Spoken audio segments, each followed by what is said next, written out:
How about now?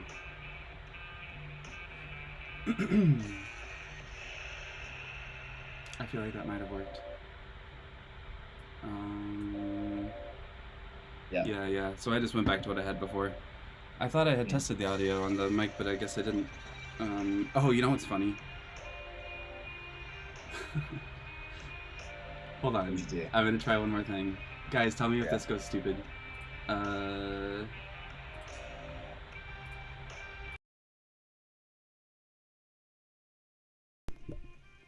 Okay, how about now? Is it working perchance?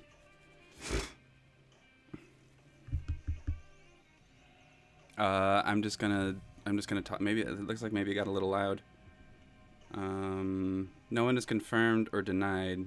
Yeah, it sounds better even. Okay, cool. So yeah, I got a mic, and I just there's a blinking red light right in front of me, and I didn't notice it, and that means I'm muted. And Jacob, I guess that means you're muted too. Jacob, actually, can you start talking just to make sure that we have you, or did I cut you out? Maybe I think I'm still here. I don't know. Can you What guys up? hear? Can you guys hear Jacob? What up, everyone? He's quieter. Quieter. Okay. Yeah. Maybe I'll put my I can put headphones Yeah, well, I mean, I'm cheating now, so because I've got like this. I'll turn my own volume down, maybe. I need a full mixing board, Ben. Well, I kind of have one with. I mean, you can see what I have here.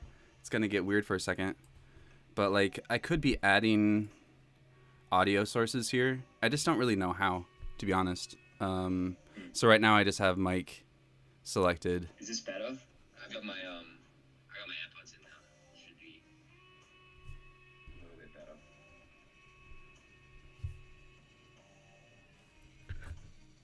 So we are. Oh, you're hearing Jacob through my microphone. Oh, I've got an idea. Um. All right, Jacob, try again. All right. How's that working? That would be ridiculous, but it might be what's happening. Even Even worse, worse. apparently. Okay, so I'm just gonna turn off the mic again, and then we will be fine. I think. Yeah. Can you add your computer audio as an input? Okay. Hold on. Sure.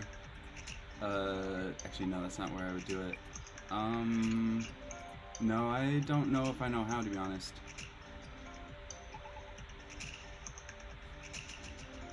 Well, it sounds better for me, but it's not gonna sound better for Jacob. Sorry to waste everyone's time here. 13 viewers, I guess. I sound 10% worse, and Jacob sounds 40% better. I don't know. I'm just gonna turn all this off. Because it was working before. So there. Um,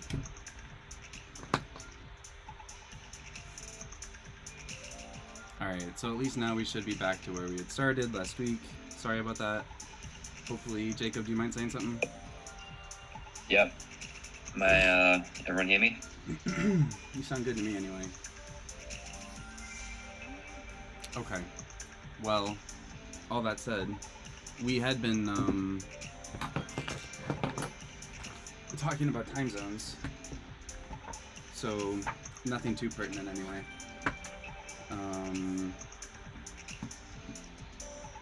How are you doing? Like, well, for one, are you expecting any of the rest of the guys to jump on? I messaged D. I'm feeling good. I'm just waking up. It's like 6:40 a.m. for me. So I'm getting the gears turning mentally. Might make a coffee. Jeez, I hit up D. I'll see if he's joining. Slava can't join because it's too late in Russia now. So yeah, it might just be me. But wouldn't be surprised if D jumps on sometime soon. Yeah, D should get on here. Yeah. Why is the big page not named? That's weird.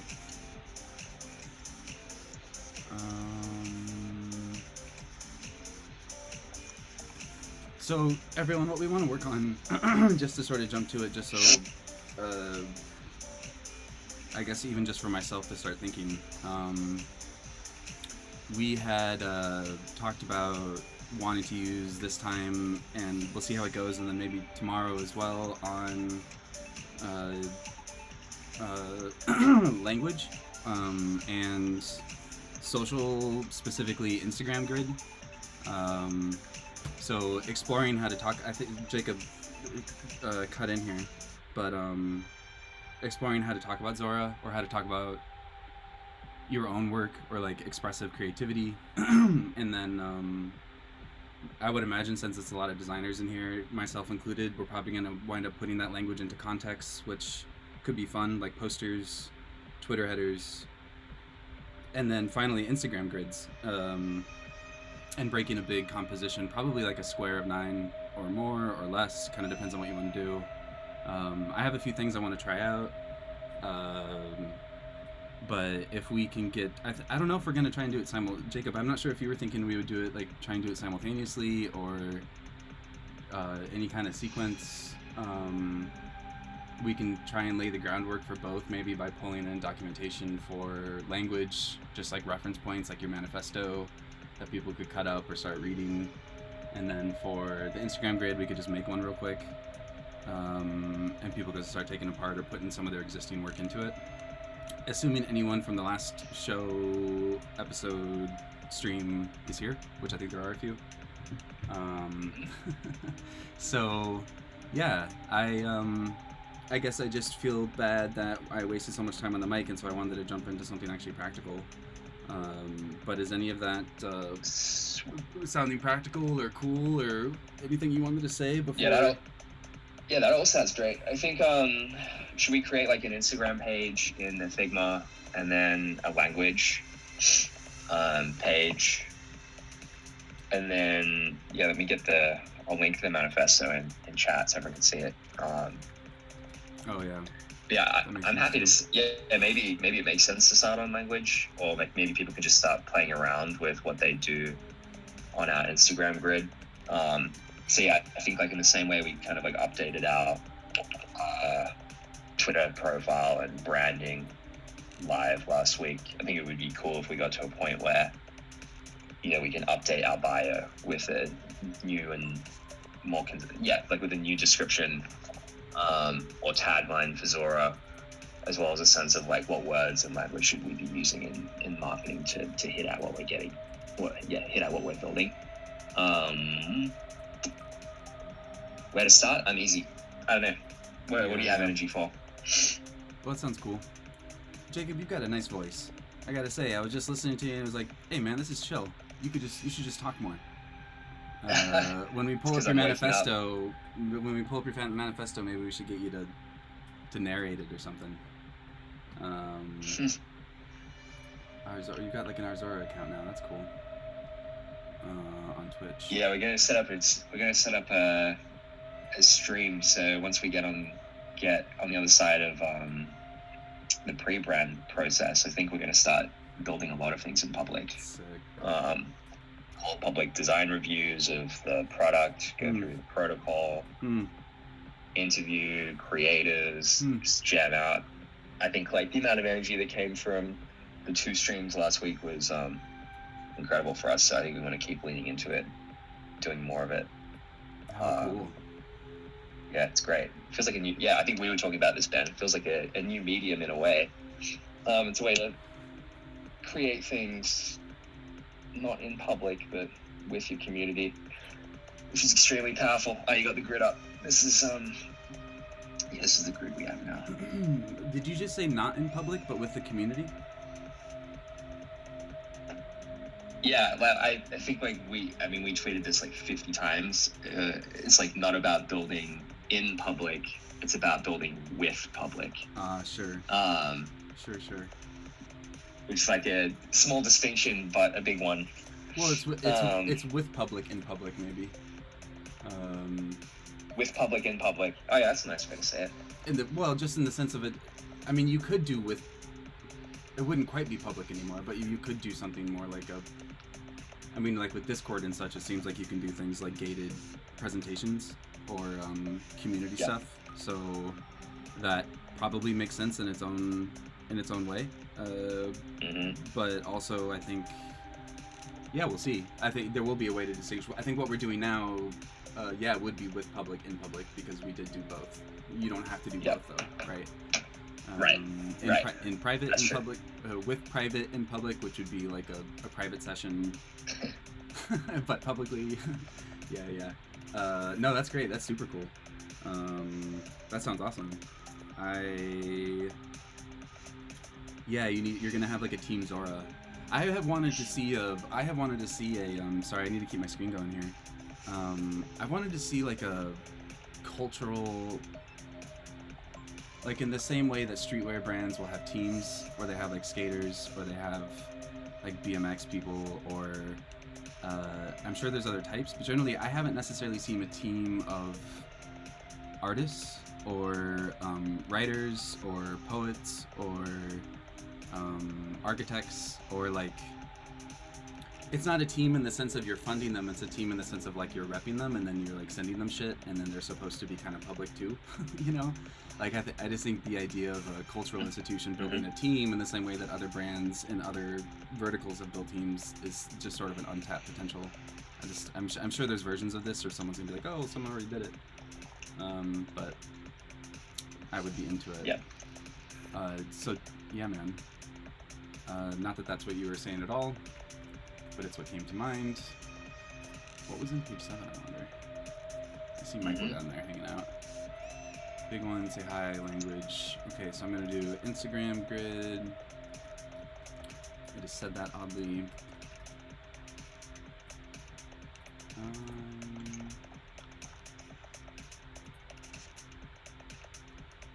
Should we work on anything else?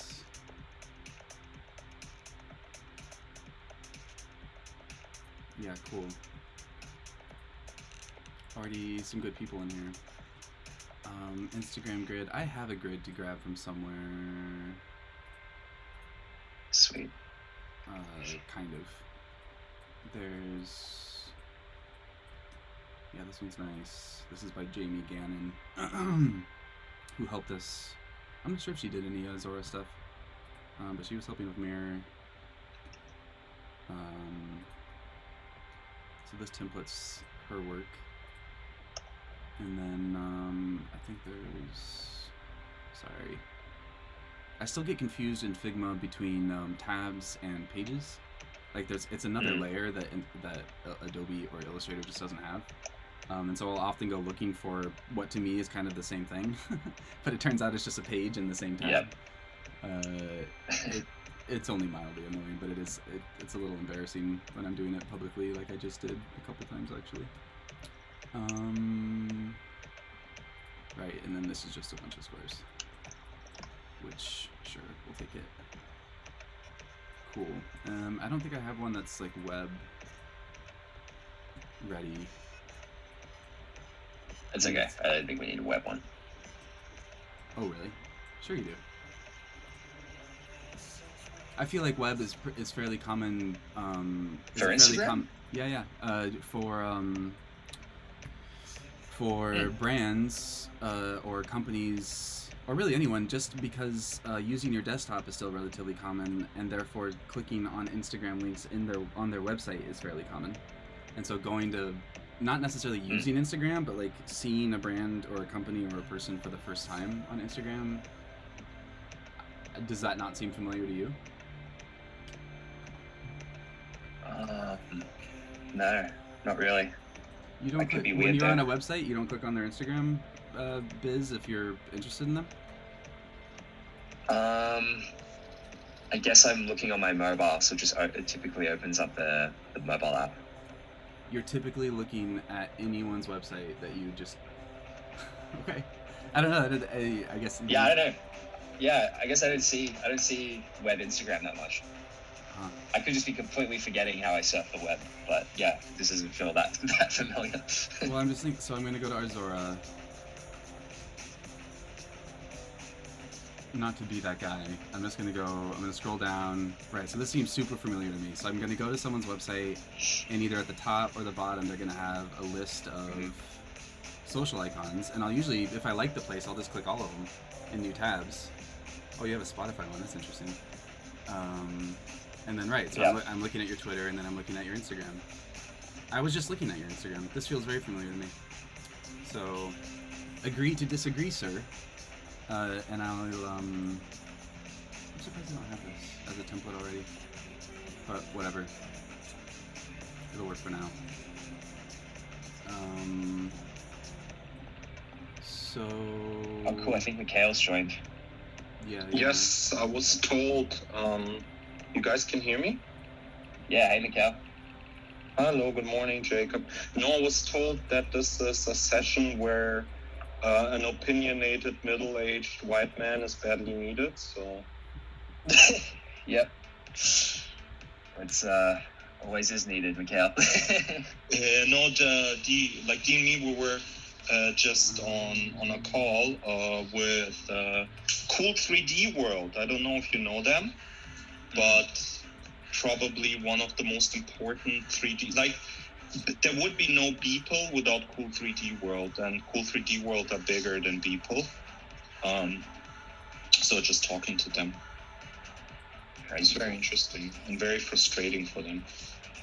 It's page 7. It's page 7. Ben, are you able to let D in? I think he's waiting in the Zoom waiting room. Nope. Not as far as I can see. Is page 7 empty? No, the D is still on another call. Okay. Yeah, Jacob. Hi, Mikhail. Mikhail, hi, I'm Ben. I'm I'm working on, like, if you see cursor moving around, that's me generally. Unless we're following someone on Figma. Yep. So I'm working on the Zora logo branding stuff along with everyone else. So how's it going? Where are you at? I'm in Berlin. Nice. That's cool. I live in Berlin and work from Berlin. I have never been. Sweet, I just pinged D. Yeah, Mikhail, you should tell you should give everyone a bit of your background. See a crazy story. Okay. Yeah, give them the spiel. What's my, well, I used to be, for the last 10 years, a very internet famous dancing clown on the internet. I've used to basically, before Zora, so my background is kind of music curation and club music. So one of the people who basically built a platform called Boiler Room, where I was both lead curator, but also executive producer and host. Holy shit. So for the last 10 years, I've been pretty much like traveling the world 7 months a year, putting on raves in the most impossible places, but not with the purpose to put on raves, but rather to empower the communities around the electronic music. Because electronic music for me is a social and political space first, and only then comes, the hedonism and the party.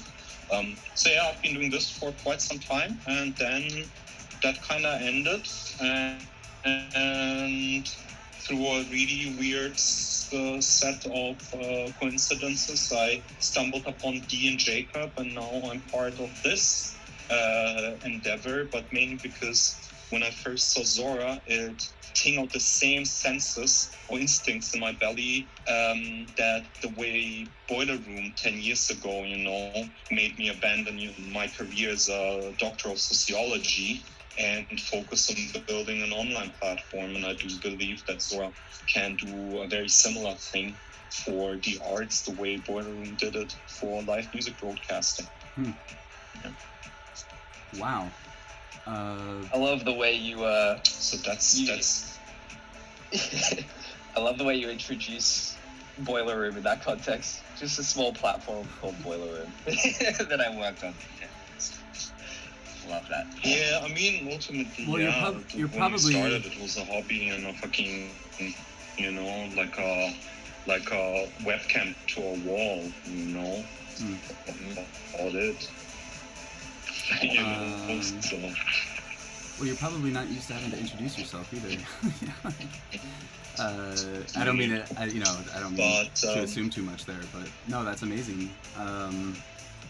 So what are you up to? What are you up to with Jacob? Like, can we help you? Like, is there any part of your work that we could include in what's going on, just so that you have something to, or happy not to. I'm just meaning, very interested to hear what you're up to or what your current work is, and I'm sure. I mean, Also, will you take over the music? Maybe I'm suddenly. I'm not sure if that would work, but I'm suddenly quite intimidated. This one's okay. This one's, what is this, Pet Shop Boys or something? could you come again? I had a bit of an issue to hear you. Oh, it's not worth repeating. But thank you. Okay. You said something about being intimidated. Oh, I just said, would you take over the music? I'm suddenly a bit intimidated. But then I also said I'm not sure how well that would work. Oh no, with I mean, no, I'm actually gonna be on the go while we talk because I need to grab some food. That's cool. Where did we stop? Well, did you? But my work, I mean, at Zora, I'm basically at the moment, I guess, like lead curator for a lot of things. So I've been onboarding creators, no matter the category, to basically explain to them what Zora can do for the arts in general and for them specifically. And that goes, our conversations today have been, it's pretty amazing, to be honest. Like the second last conversation we had was with a poet / rhyme, MC and performance artist, looking at how can you recontextualize poetry within a platform like Zora, what can it do for publishing, So right now, I mean, yeah, I'm not sure how to answer your question, except that this needs to look fucking sick so people get excited the moment they see it. Well, right. So you said that it was breaking up a bit, so I'll overstate this, which is just that I did ask what you're up to there, and that's thank you. And then I also said, can we help you potentially with your work? Like, is there anything that you like, any kind of assets you could use, or a brochure, or like I don't know, like we're already building a website, and you kind of already have everything you need. I'm just saying maybe you've had something in mind that would be cool to try out, or an idea for a splash page, or who knows, man. I guess maybe ultimately, the moment we go ahead, please. Sorry. Yeah. Well, ultimately, when the closer we get to kind of showing Zora, to the world with AKA rollout strategy, it'll be quite essential also to provide, creators with things that they can utilize to, roll out the message of Zora. So at some point we'll have to look at some pack of assets that creators can adapt to whatever their channels are to, so that's easy for them to do. They're going to need assets that they can retrofit their own stuff to. Yeah, I mean, ultimately, we had to, for example, today a conversation with Cool 3D World, Yeah. They have like, what, 1.8 million followers on Facebook, like 280 million views on YouTube. They're huge, and they like super rare. Taught them into releasing content through them, and Super Rare didn't do anything really, to support that rollout. So they were very, very frustrated because they had the feeling that, this was a very one-sided collaboration. Because they didn't get anything really to work with except the things that they created themselves. So I think we need to be way more proactive in terms of the tools that we provide creators with to ultimately spread the message that they benefit from, but we benefit from even more because we want a lot of people to see what we do. Okay, so you're saying it's called Cool 3D World, right? Is it a YouTube channel? Yeah. Am I looking at it correctly? I know you're not looking. You're on audio. But is it, if I pull up the YouTube channel called Cool 3D World, is that the right place? Yeah.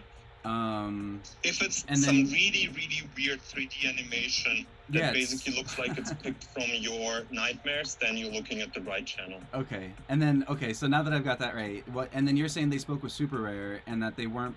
What is the difference between what Zora's gonna do and what the experience they had in that conversation? Like what the context here is like stuff that we can help you with. So I'm trying to understand a little better. If you don't mind, like I didn't mean to make this so productive. I just find this interesting and also maybe useful for the. No, it's all good. Okay, cool. I mean, ultimately, when we nailed down what is the aesthetic of Zora,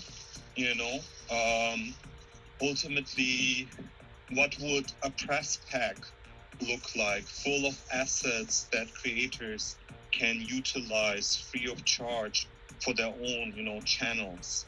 So we need basically to think, what are the most relevant formats out there that will have to, be Zora branded, but also compatible to be adapted by creators for their own channels. That's what I'm, I guess, trying to say. Yeah, man. I don't know. That's cool. It's hard to, I don't know how much permission we necessarily have yet with Jacob to even talk about like some of the specifics of the tech, so it's funny that this comes up as I am about to try and draw something that's in the vein of what we haven't really talked about, which is like, we can't talk about it. But it's like a things embedded in other things, this notion of every object comes with like everyone else's object, kind of, in a manner of speaking. Sorry, dude. I don't know. I've had this in my head for a little while, and I'm just gonna. No, that's good. No, we can hint at it. We can hint at it. Yeah, well, it gets relevant in some of these conversations. Yeah, it's like the universal accessibility. Yeah, that's so general though. I'm with you. I have no fucking clue what. I have no clue what the two of you are talking about, but I hope I will at some point get it. Well, yeah, I guess we're being a little bit rude and vague here. I don't know. Maybe can I remember how to do this in Figma? I might just be ribbing Jacob a little. Well, yeah, I'm with it. Well, thanks for being here. As we're looking at, like maybe think about the question, and I will too, and we'll think about stuff that we could be providing your artists. And then, they're all gonna need an Instagram grid. Not to be terribly practical. I'm just saying. Have you found? Nah, I don't know. We don't want to do like technical language, like breaking stuff down into like how would I say this? I don't know how specific the website gets yet with like if you're having an actual conversation with an artist and they have questions that get into, I don't know, the specifics of their relationship with their work. It could be that we could work around that kind of thing too when we get into language, but I don't know. I'm just talking. I'm also reacting to have another having another presence on deck. The language piece is really interesting because there's kind of, actually I might draw this in Figma. There's this like spectrum that we have to like tread or like find the ideal point on depending who we're talking to. And I think every crypto team struggles with this spectrum just because it's forever changing. Like it's just always changing, but it's basically like on one end of the spectrum is crypto. So simply, so it's essentially like, there is a shared lexicon and vocabulary that tends to be extremely technical, but therefore extremely descriptive and accurate once you can make it through that vocabulary. But it can feel particularly it's just not accessible to anyone who's not in crypto, which is still the majority of people on the planet. So I think when it's like for us with language, it's like, well, where on that spectrum should we sit and where and why. What if you go on the other crypto, one end of the spectrum, and then I don't know, I don't know what you put on the opposite end of the everyday people, like not crypto. But yeah, so it's like, for example, when you're talking about, like, we could come at this thing from, we could say it's like it's a decentralized application that's allowing for, individuals on the internet to create, you could use the language of like DAOs or NFTs or decentralized exchange or DeFi, whatever it is. Like, these are all very like crypto heavy terms that, like, if you're in it, they're very useful, but if you're outside of it, you just can't grasp onto any of these things, and you get scared or bored or disinterested straight away, just because I think most people still have relatively negative associations with crypto. If they're outside of it. The majority. We had today, so the conversation we had just now with Cool 3D World, they were, one of the issues they had, for example, with Super Rare, is that 95% of the audience, of their audience, does not have the necessary knowledge to even understand the proposition of Super Rare, and most certainly don't have, the understanding or access to, obtain crypto, open up a wallet, even understand what is this.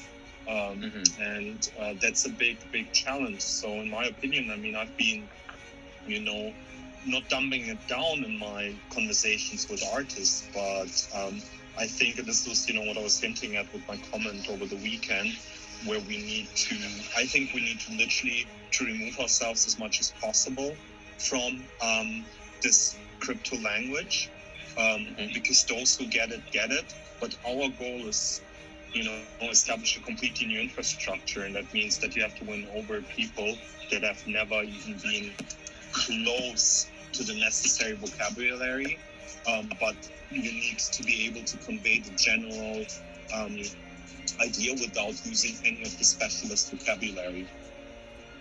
But allow for entry points to deep dive the moment people are willing, to challenge themselves to understand the finer details. Yeah. Well, I guess my question then... and there is a progression. You go, Ben. Well, I just what I hear you guys saying is that there is a type of language there's a type of language that's available to everyone if they know how to understand it, which is like crypto language, which can describe what you guys are doing and what the opportunities here are.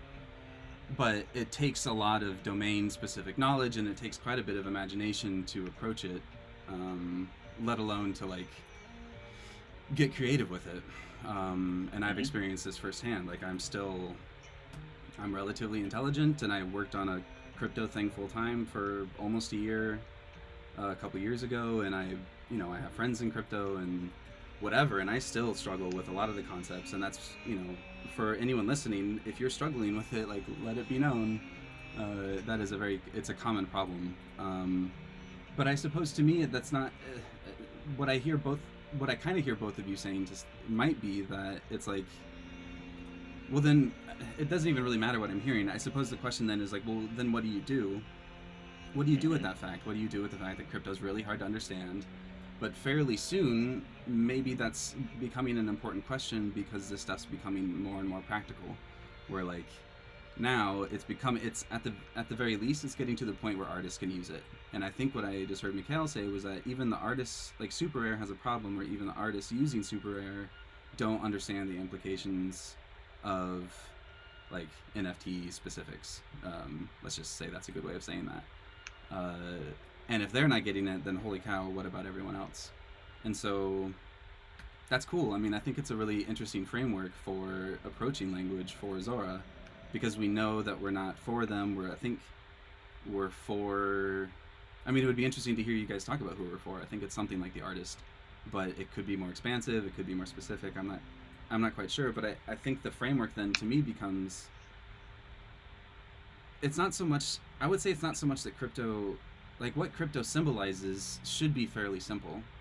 Like the things that it promises should be attainable with language. We should be able to figure out how to talk about it, even if we're not talking about anything technical.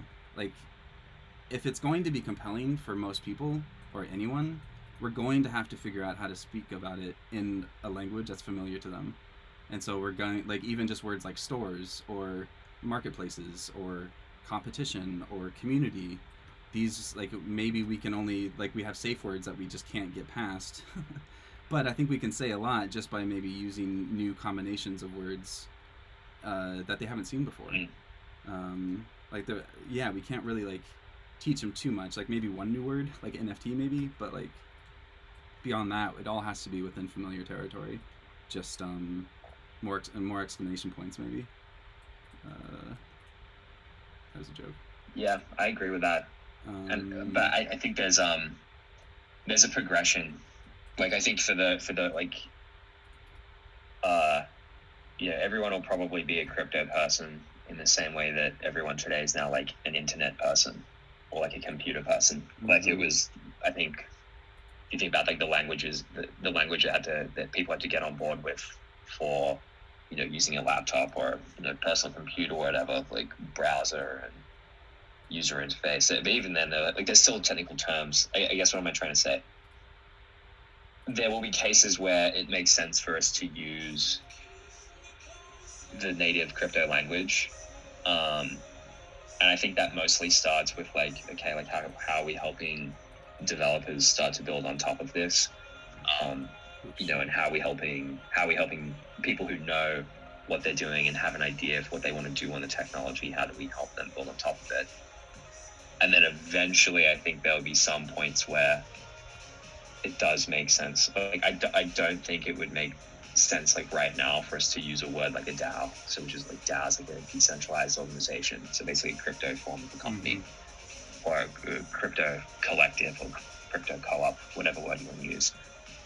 Or even a word like, we'd never use something like ERC20 token or like NFT. Like those ones, I think those words, like peopling, like very descriptive for crypto people, very nothing for non-crypto people. So I don't know. I think I'm making the same point again. But well, with the new detail of like, there will be cases where we very much should use the crypto native language, but I think that's when it's like helping people build on top of the Zora protocol that we've built, because they're in it. But for the artists and everyday people who just want to kind of use this thing, I think that maybe the language we can lean towards there is something more like language from social media, because that's how the product is starting to look and feel like. It feels much more like a social media platform. It just happens to be that there's real value involved in that, and real value that you're creating. And it may feel like, I don't know, something like an Instagram or even a Reddit or Tumblr or some combination of all the above. It just happens to be that the crypto means there's like real value being created and captured by you as a user, instead of you just kind of like using a social media platform for free and not getting much back other than social capital. You might actually get real capital. So yeah.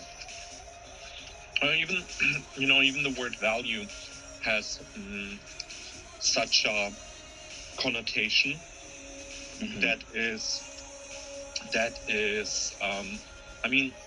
the biggest issue that most creators have been facing in the age of social media is a very abstract valuation of their worth. Follows, likes, views.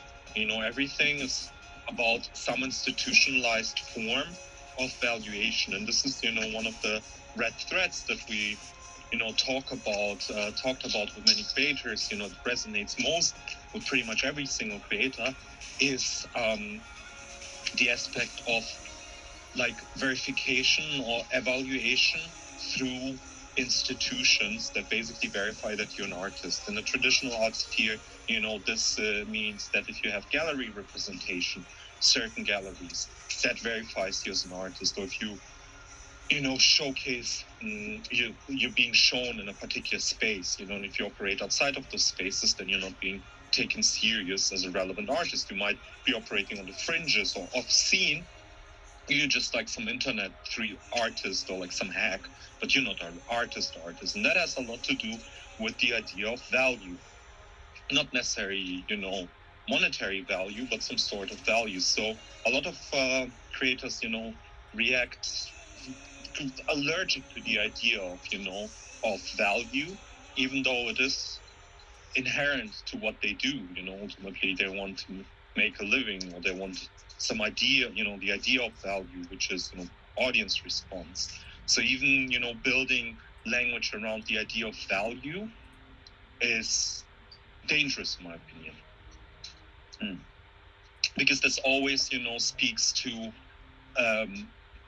that part of the creator that failed to accrue that value, who did not get verified by an institution, who did not sell an art piece, that has not proven their worth, because ultimately they set out not to create value, they set out to create artwork.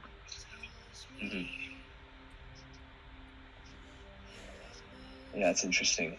I think part of the job to be done for Zora is, I think, like, traditionally people have had to conform to a single value system, like money for the most part, but also like you were saying with the follows and likes, like we have these existing weak value capture mechanisms for creating work. Like I think the shift that I think that like what we're building helps get at is like, well,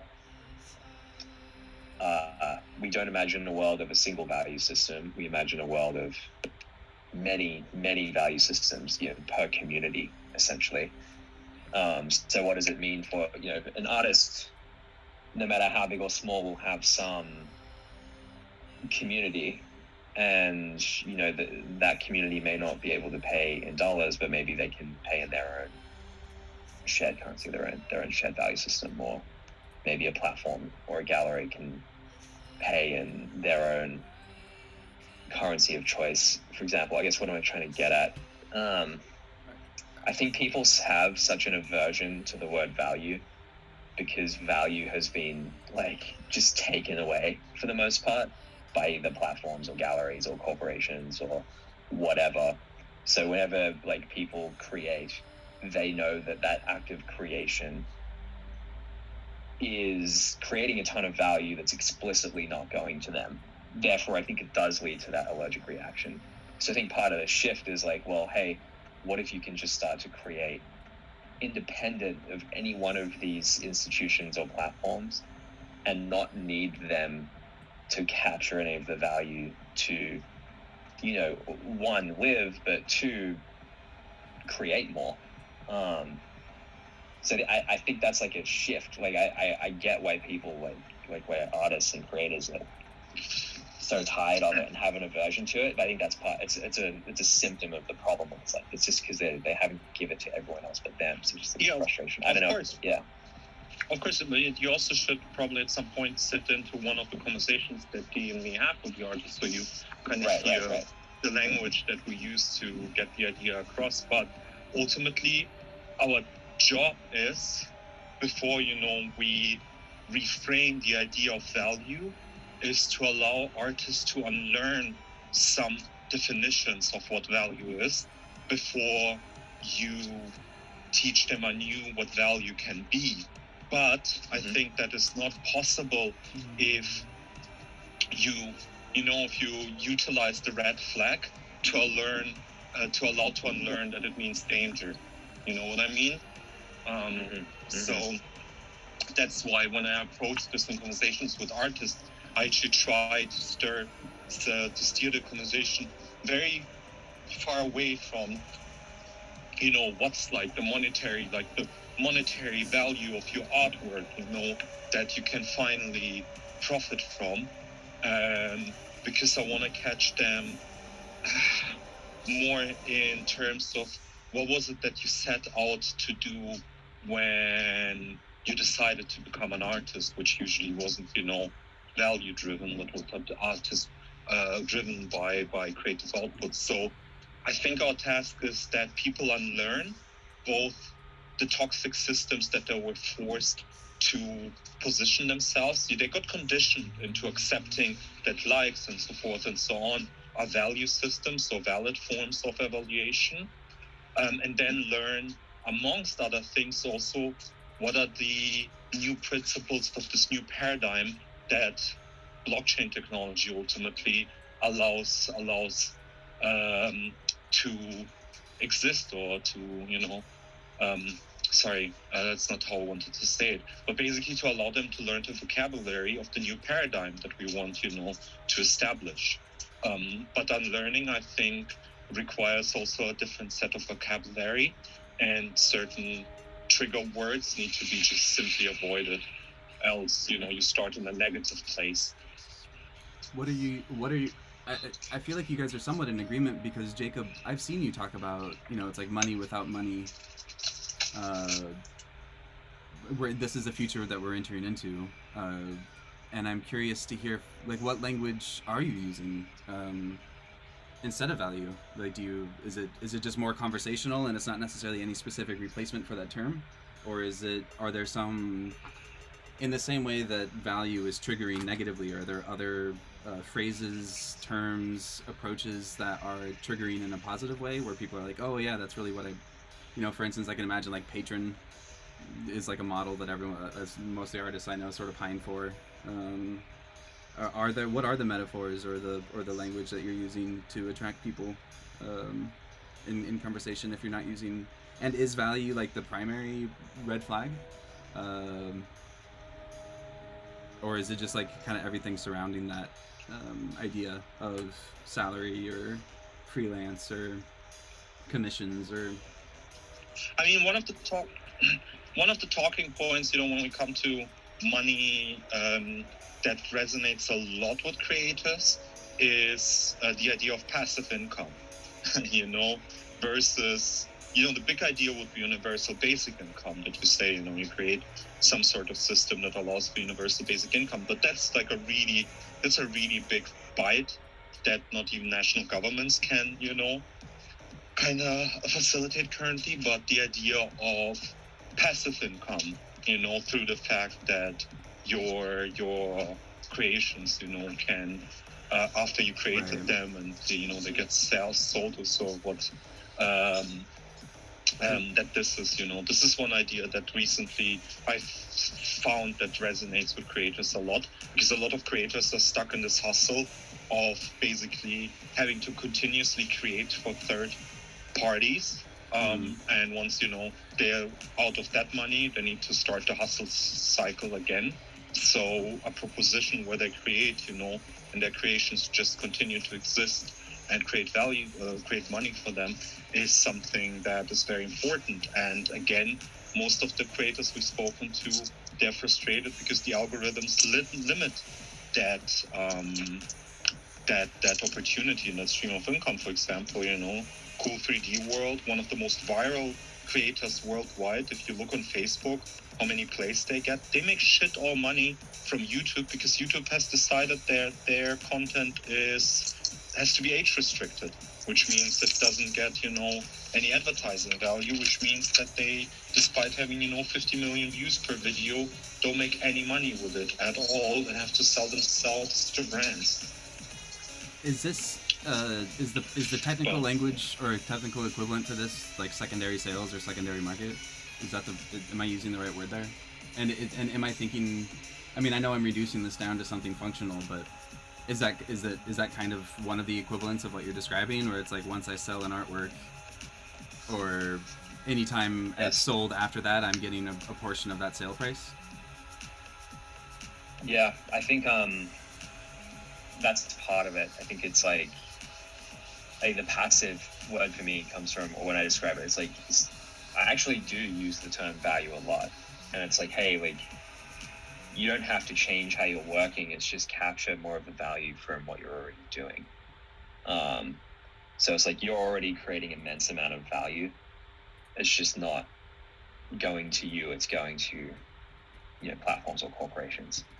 So you don't have to change anything. All you have to do is change the medium you're creating this in, and you get more of that value. So you're already creating it. Now you've just got a new way to capture it personally. And yeah, part of that is from secondary sales of your work, but a lot of it is just like, hey, you own your creation in its entirety. Right. So yeah, and I think like this is like Kanye talking. This is like Kanye talking, except it's a future where it's not a problem anymore because everyone owns their stuff, let alone their contracts or their masters. Anthony, this is sick. Anthony, are you in the Zoom? Did you ever actually say anything? Yeah, Anthony's I feel crazy. like he's maybe in here. Maybe I have him muted. Hey folks, how we doing? Hey man, how you doing? I've just been listening. The audio's a little tighter on Zoom, so just following there. Got it. The conversation of metaphor and value is super interesting. I was posting in the chat that the metrics we're using when we talk about social networks are about reach and attention. And I think that when we talk to artists, it's about that impact and that reach, less so about the finances. If you ask, I think most artists, and this is just me spouting off, they seem to want to be given the space to continue to make work more than to attain some sort of physical milestone or some sort of financial milestone. And I think that focusing on community and network effects gives. Oh, nice.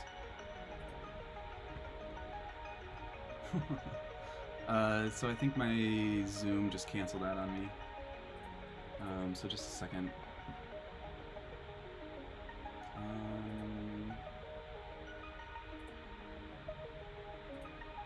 How frustrating.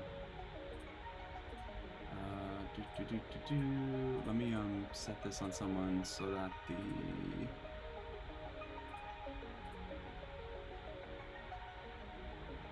Anthony, poor guy, he's probably still speaking. Let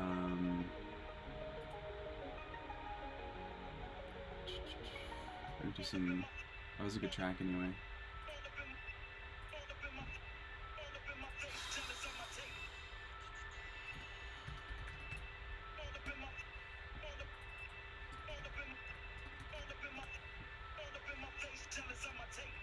We had been using Google Hangout up until the last two Zoom ones, and then Zoom gave me free meetings, I guess, because this wasn't a problem before. So here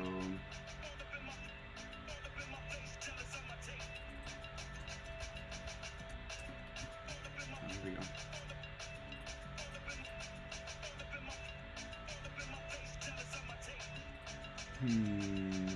Well, this sucks. Here, I'm gonna do, I'm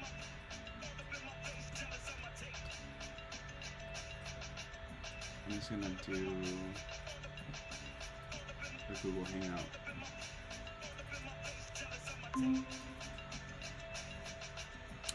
Because I know that that'll work.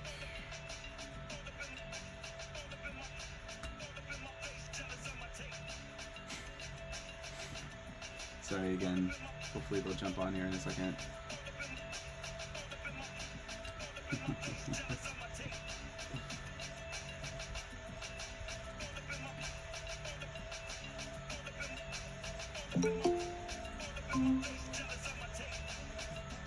Hey man. I got your audio. Sweet. So sorry. Nah, that's all good. Oh man. I bet I'm bright red. Yeah, you're good. Zoom asked for my billing information, and then I'm trying to do my credit card stuff here on the spot. Anyway. No, thank you. Hopefully Mikhail will get back on. Actually, let me paste that URL and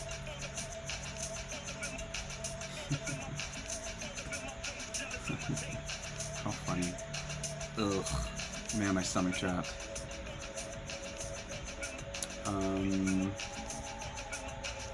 Can I regain my composure? I never really got around to doing what I wanted to do here. It's been hard. I have to confess, it's been hard to listen to you guys try and be somewhat of a contribute slightly while also trying to do any keep the screen interesting. I'm sort of clocking. I can feel myself clocking out a little. Oh, and or just doing a fairly poor job of all of them.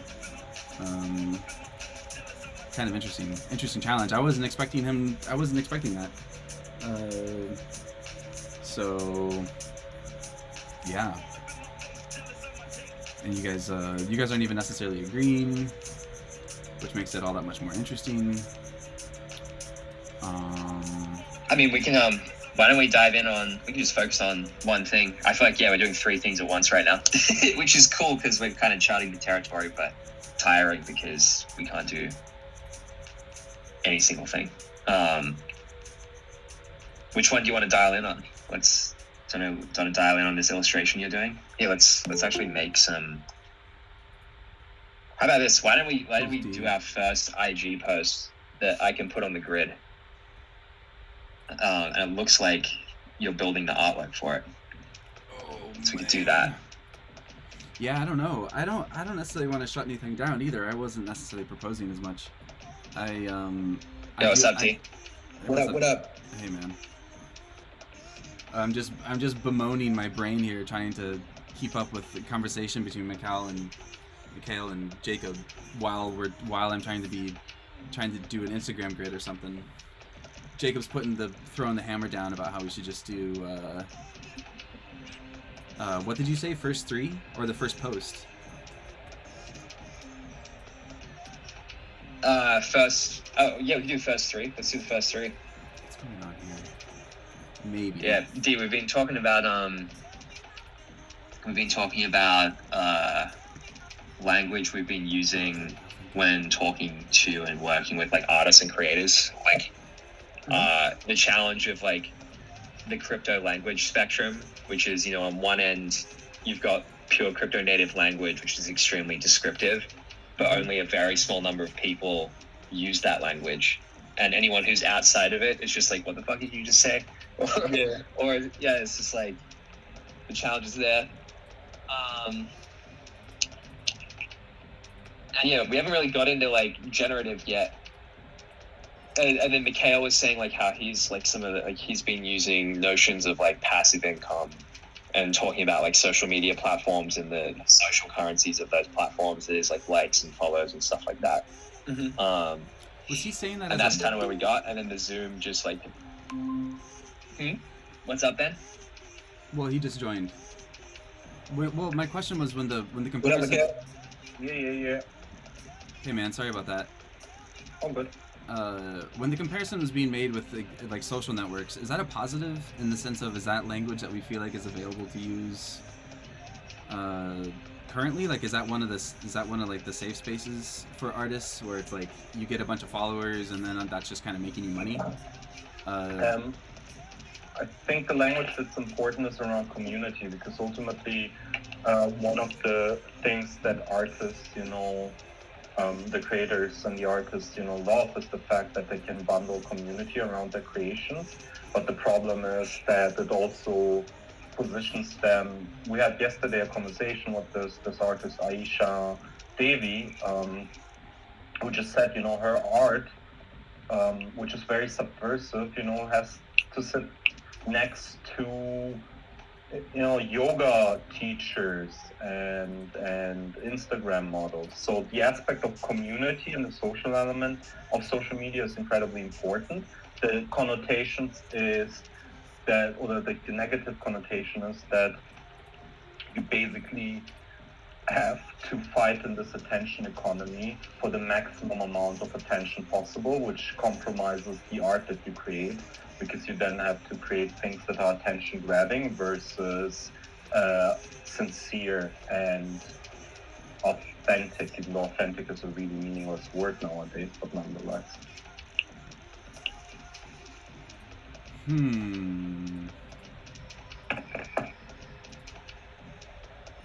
don't know, D. Like what? That makes a lot of sense. Just I'm Focus saying on the language as a. you use. I'm sorry to just say like that. I'm thinking that for what it's worth, you don't know me. That's a positive for me. I'm processing what you just said. And then so Jacob, I just interrupted you. What are you saying to D? I was gonna say maybe like D, like yeah, like when you talk about what we're doing now, what's the kind of language you do, or how do you like set the stage on it? And then Ben, I don't know if anyone else got. I got a mad delay on Ben. I feel like Ben's like 5 seconds behind me. Same. I think I'm just having awkward timing, to be honest. Your face like speaks, and then your audio comes out like 5 seconds later. So I think it's actual. I think it's actual delay. Could be a bit of both, though. Who knows? I don't know. I'm not sure what I would do about it, even if it was. We can't do anything about it. Yeah, let's write it out. But yeah, D. Like, Yeah, I'm gonna show you this. I'll show you this like deck I've been running through, and I guess I don't know. I've just been speaking from this. Mikhail, you might like have stuff that I've been saying that like. Let me just show you this, Jacob. I don't even have this. I'm putting this up, okay? There we go. Are we streaming?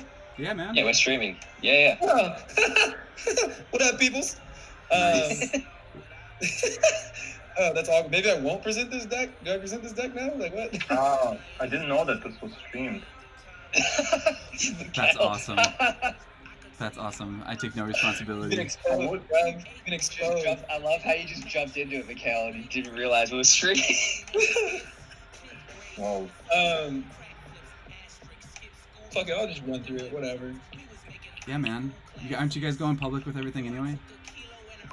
Yeah. Yeah. It's all good. Yeah, but there's a difference between going public and trade secrets. These ain't trade secrets. This is a deck. So Jacob, I look, you've been running people through like the problem with the creator ownership, or like the ownership of the creative ecosystem, how it's crap for creators. And then I basically talk about how platforms thought they could own us, and in reality, they actually do own us.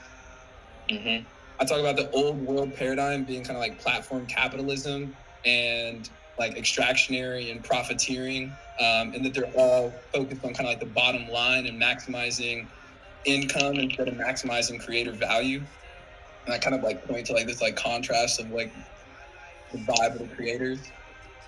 I low-key have been saying lately, and this isn't just actually I said this today with creators, like we have almost like this awkwardly abusive relationship with social media where like it's been proven to be detrimental to our mental health and psyches, but we still go back to it for like the like high. We still go crank the follower machine or the like machine, and like we still work at the follower factory in order to build our audiences. But like because those audiences are locked up in an account that's owned by IG or Twitter or one of these other social media platforms, like we're creating this audience and getting that high from getting the likes, but we're not actually getting any sort of like monetization out of it. And so I think this whole idea that like, I don't know, we're like, it feels abusive. Like I go have my psyche legitimately abused by these social media platforms. I start to hate my life. Then I build this audience, and then I can't even do anything with this audience because it's fully owned by IG and shit.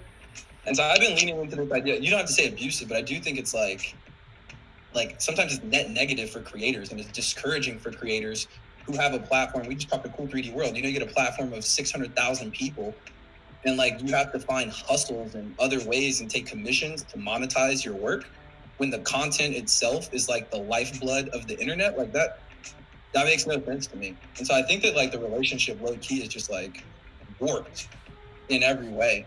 And I've been starting to like say this to creators, and I think it really resonates. Yeah, I've been running through this, talking about how like it's not that corporations like think they own us, like they do fully own us. Like there's just no doubt about that because they have us in these walled gardens. I talk about them like gatekeepers. I talk about them as middlemen and intermediaries and centralized like entities that are, you know, creative vampires. Like they're creativity vampires, just like sucking up all the content and draining us of our life. And then I just tell them it's fucked. Like it's straight up fucked, and that we're working in creative serfdom at the follower factory, or in the fields, like seeding all this content to these social media platforms, just seeding our ownership away. I know this is all like on the problem side, but like if we had this utopia, what would it look like? And then we talk a lot about just equity. Like the system that we're building at Zora should 100% be a more equitable system for the creators and for the communities that are supporting them. And this idea of like a more equitable system being like a more transparent system, a more fair system, a system that maximizes creator independence. I think that's what we're really trying to get at here.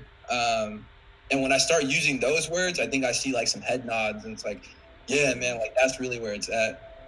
And then I just talk about like, I'll blitz this crypto shit, like old world. And then I talk about kind of like exposure as appreciation, which I think we touched on in the manifesto, and how these gatekeepers are starting to reward us with exposure or with like debt-based instruments like advances.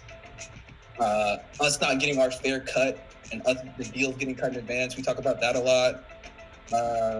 And then this idea of like empowering creators to like take it back, like take the ownership back, and feel like they have a real opportunity to, I don't know, to do that at scale. And then what did here? Hold on, I had a note. Let me see. I mean, one of the most important things that ultimately resonates with most creators is when we say that what our goal is not,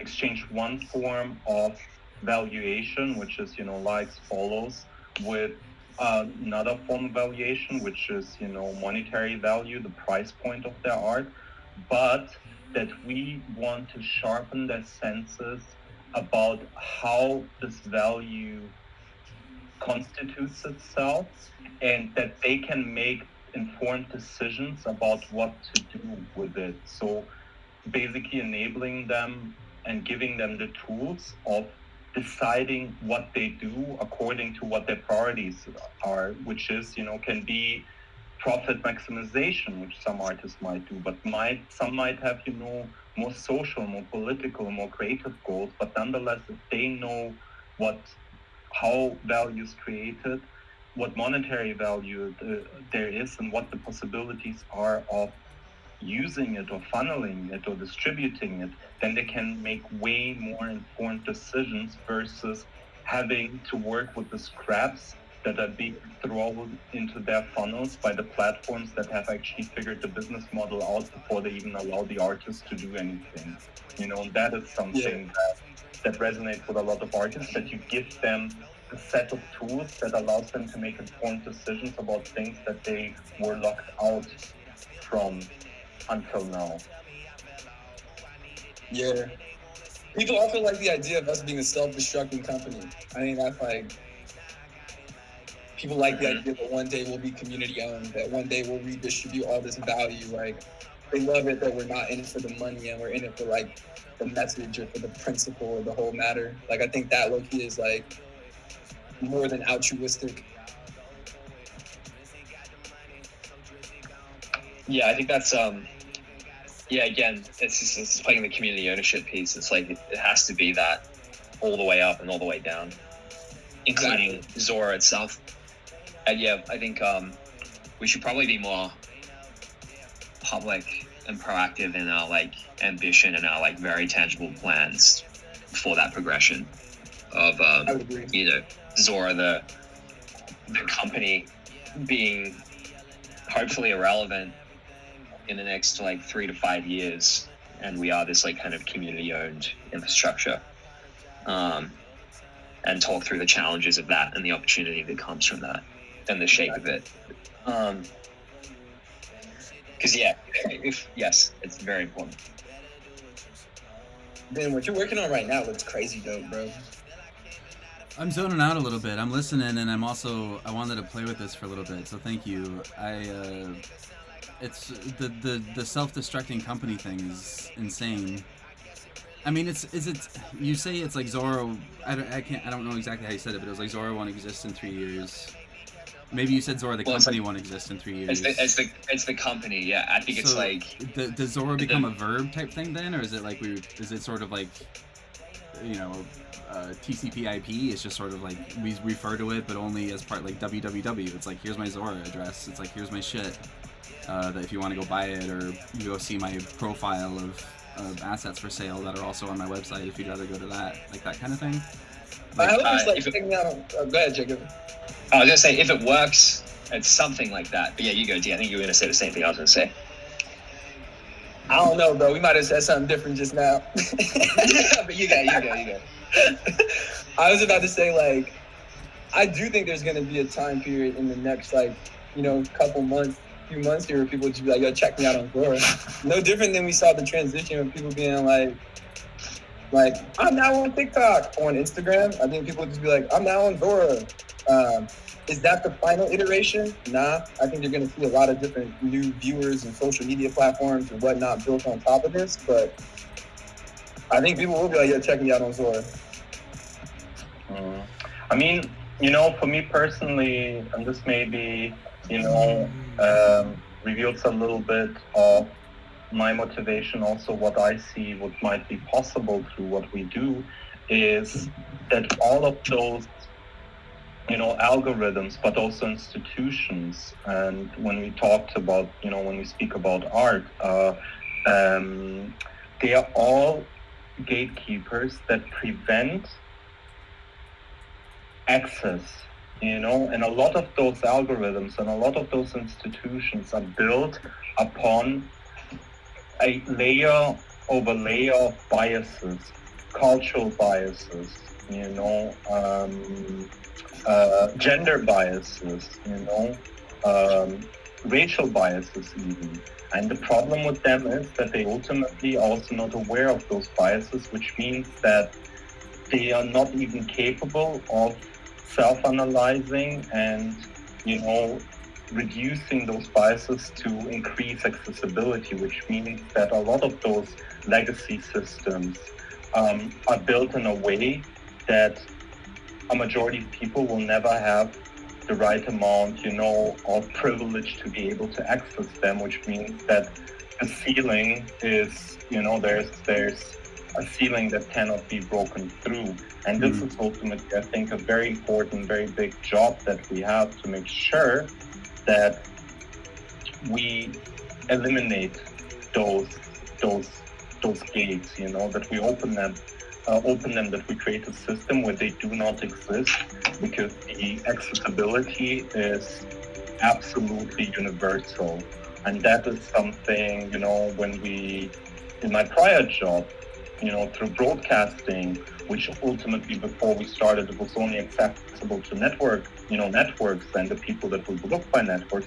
All of a sudden we've proven that all you need is a webcam and a committed community of music fans, and all of the world can see what you do, no matter if it happens in a basement in Berlin or in a warehouse in Kampala, but it is relevant for the world nonetheless, you know. And this universal access to a platform that is ideally, you know, free of those limitations, structural limitations. This is, I think, a really big task and a really big chance. And this is also what a lot of artists agree with, just because they run into those walls all the time. They're, you know, structured differently depending on their socioeconomic status, but ultimately they can be institutional, they can be, you know, by the art market, they can be geographic, but nonetheless it's a constant fight against gates that are being put up that you have to somehow unlock, and usually you can only unlock them if somebody else unlocks it for them, and that means you have to have access and affluence. This sounds a bit like what I feel like I've seen Jacob tweeting about, like the upside down internet, or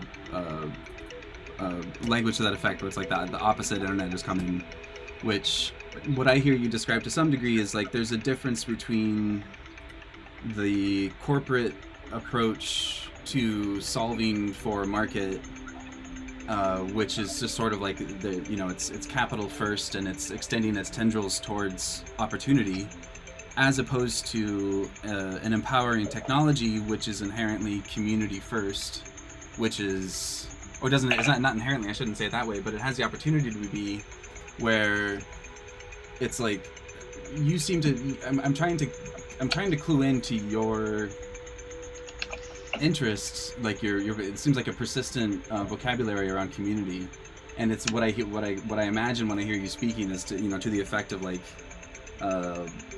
flowers blooming in a desert, separate from each other. Like it's not even that these oases of artists are even connected to each other necessarily. It's that these artists can be exactly who they are, and then build a network around themselves with these artwork, with these objects, with these tokens, as opposed to trying to retrofit what they have to offer to these existing systems, which inevitably just is not what they're trying to express. I mean, that is absolutely true. One of the issues is, I mean, let's talk, for example, let's take an example out of music. The fact that historically speaking, of course, the mode of consumption changes the art. When at some point in the 18th century, aristocrats have decided that what we now know as a symphonic orchestra is the perfect mode of their entertainment. Music started to be written for that particular mode of consuming, orchestral music. So this is always a given. But now what has happened that those modes of consumption are not driven by a general consensus, that a community of consumers, art lovers, decides this is our favorable mode of consumption, but in the case, for example, of Spotify, an algorithm that is optimized to increase the return of investment of whoever, seeks to get a return on investment from that platform. The algorithm is optimized to their needs and not to the music, which means something happened now that we observe that the way music is written is being absolutely changed because the algorithm favors music that brings in the hook 3 seconds into the song and not, as with Phil Collins, you could not write In the Air Tonight anymore because a song where the main hook and drop comes 3 minutes 34 into the song would not survive within the Spotify algorithm. So all the songs are now hyper pop, they're hyperactive music that has to perform in a way that is not defined by what the audience seeks, but what the algorithm prefers, and that algorithm prefers music that optimizes the revenue for the platform. That is fucked.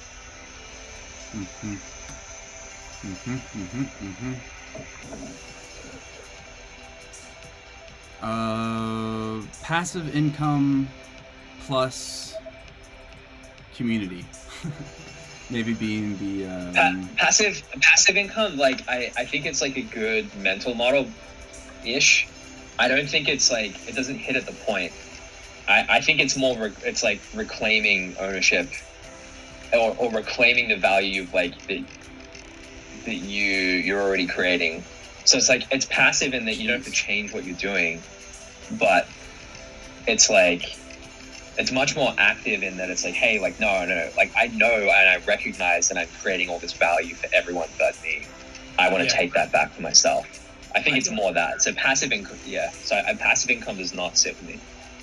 I'm not so much. Passive income sounds like the mailbox money or the royalties that you get that are like pennies on the dollar from the songs you create for labels. Whereas like this sounds much more like, again, we were talking to Cool 3D World right now, or just now, and like Brian was mentioning, he was like, dude, I know these videos are crazy valuable. They've had like 50 million views. They're like, there's people all over the world who love them, but like monetizing them has been difficult for him. And like owning, like even the idea that he would experiment in these new mediums of ownership with those videos and maybe not have that same sort of value capture, like they recognize the value of their work beyond just like the payments that they can receive from it or the income. And I think they're trying to find ways that they can really claim that. I kind of agree there. Well, sure. I think that what I might be trying to do here, or what I might be hearing happen, is that Mikhail is, sorry if I'm not saying that quite right, but like Mikhail is, I would say, maybe acting as the voice box of the artist or the ones that he's speaking with, and I'm sort of asking, and he's talking about some of the things that are attracting and seem to be the most effective in terms of like attracting their interest, or not even just attracting their interest as much as just like explaining what's happening and how it's. The most attractive thing is opting out or exiting from the social media platforms that have a monopoly of ownership of all the value you create. Any opportunity to have independent value creation or any opportunity to reclaim ownership of your value is the most attractive thing. There are so many creators who are posting free content on YouTube, free content on Instagram, free content across all of these platforms that are unable to capture value from it.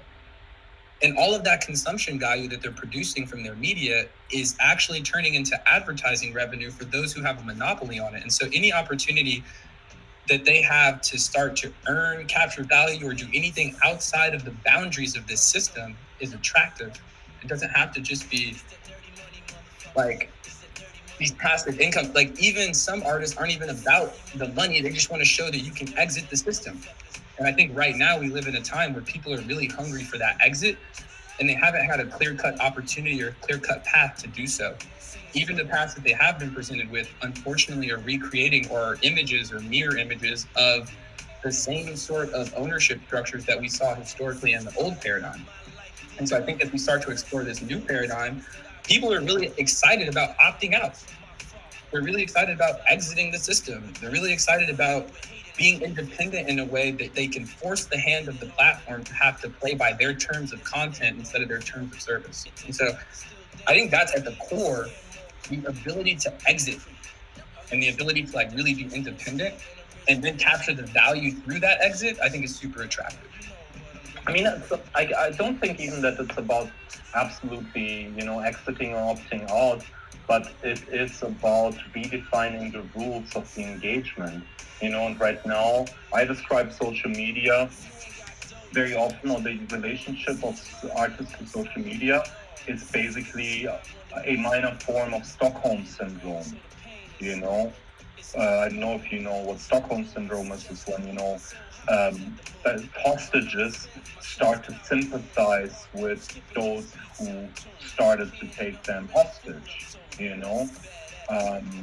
finding, reasons to apologize their behavior, normalize it and so forth and so on. So, and that's ultimately the relationship of social media and artists. So if you give artists back control over a certain aspect, you normalize their relationship with social media because they are not longer held hostage. So they need to opt out, but they can develop a healthy relationship to what potential it has.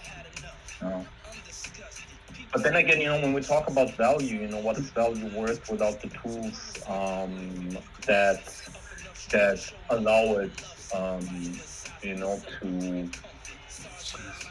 allow it to constitute itself, Would the creators that we talk to have any real life value if they wouldn't have grown on a platform like Instagram, So if you take those platforms out of the equation, what are you left with?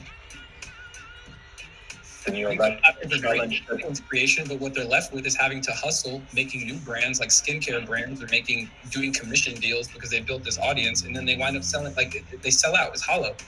Yeah. And so you build this amazing audience, but you wind up with a hollow audience where you can't even do your thing in a way that keeps the lights on. So you got to go do commissions. You got to go do all this shit you don't want to do.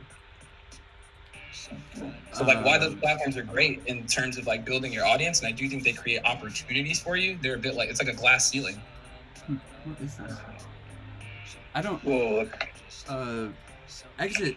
I can imagine exit as especially these days. I can imagine exit as the most compelling point of sale. Let's just take it as a given that exiting is super attractive for these artists that are being abused by their relationships with these platforms. What I still hear some utility come out of things like community or passive income, again, isn't using those words at all. I'm not saying we would ever use passive income in any direct form. What I'm saying is that I hear it you can't just say exit without also saying how you're gonna make money. You can't say exit without also saying what you're going into. It's a lot of these people have mortgages. It's you can't just say we're gonna say no. You have to tell them what they're saying yes to. And so I hear yes when I hear about community, community plus money, or community plus passive income, or community plus support. like building a network around myself, like planting myself in a garden blooms of these tokens, like that kind of thing. Like it can't, it can't just be like we're leaving an abusive relationship. I think as shitty as that abusive relationship is, it's like it's what people have right now, and so you have to show them what's on the other side of the door, and that's somewhat of what's going on with the language. I mean, if we think about like actual relationships, though, it's like if you exit an abusive relationship, you don't exit and then go into a new relationship. You exit and become independent. Like if I break up with somebody in an abusive relationship, I now I'm just single, and I find my independence again. And I think that's what this opportunity presents. It's like, yeah, but this is more like leaving a shitty job. It's like, no, you don't really just leave the job. You make sure you have a job, unless you have savings, and then that's different. But that's not really the. If we're using metaphors here, it's an abusive. I mean, it's literally an abusive boss to some degree. Yeah. Like, yeah, I see that. Like you just can't. Like, I mean, you can. Yeah, I'm with it. Like, yeah, give him the middle finger. Right? But I just don't know how far that there will be that conversation will hit a ceiling with people who are like, okay, and then what? Or like, so what can you provide? Or so what's different about this? Or I don't know. I mean, we provide maximum I think the question for me would be content, like in new ways. I mean, I think RAC is a great example of like gave the finger, exited, went independent, and now he's like finding ways to monetize his amazing content through collaborations with like Andres Raysinger, and you know they're making more in one reused IG post with net new music than some people are making and recouping from their entire albums. And so like I just think we're not saying that you're exiting to nothing. You're exiting to this new community owned and collectively created system where creators can really thrive and get their fair share of what they deserve. It's not like just exit and leave. I don't think we'd be in this design session right now trying to figure out these IG posts and talking about this protocol if you were exiting to nothingness.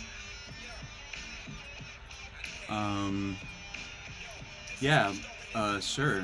But depending on what the language is being used for, you don't want to necessarily assume they get some broad context of who Zora is, or, you know, for all someone knows, if let's just say that you had like an ad campaign on a bus stop or something and it said like, leave the system, Zora. Like, you know, for all they know, that's like a union or like, I don't know, a new pop album. I have no idea. I don't think it's like, yeah. Go ahead, Jacob. I was gonna say we are saying, I guess, exit the system. Actually, I feel like we're saying create a new one. Yes, like create the system. It's create the system, and that involves exit eventually. But I think it's like we're more about system creation than, you know, just like, hey, you should just like exit in protest with no clear place of where to go. I guess we're saying like, hey, the current thing's pretty fucked up. We have an idea for what a better one could look like, owned by us. Like, help create this new system with us. Exactly, help create the new paradigm, or imagine the ownership structure of the old paradigm or something like that. Yeah, there's an interesting conversation going on in the chat right now with, you know, Ben, like the user Ben Spy, talking about, you know, that we live in a consumer society and Spotify provides so much value to him that they would, you know, never leave, which means, you know, there is not enough incentive for consumers to follow the artist if the artist found a better way to make money. That is true. We do live in a consumer society, but we're also at a point where there's a critical mass of creators and artists, but also audiences attached to them who make decisions based on principles and not convenience. And the more you provide both audiences but artists to make more informed decisions about these principles, then more people will pivot towards the thing that is right, but that is not convenient, because what the value is will be way more transparently visible. And this might be beyond, you know, look at those 15 billion songs that we offer. That might be, look at those million songs we offer, but also look at all the welfare that we create for all of those artists you deeply care about. So only because the system kind of fell into place in a way that it is right now does not mean that there's not going to be enough critical discourse around it where people opt out consciously because they see through the inequality of it. So I think that is a big task of helping people to unlearn, which is something we spoke about, I think, an hour ago.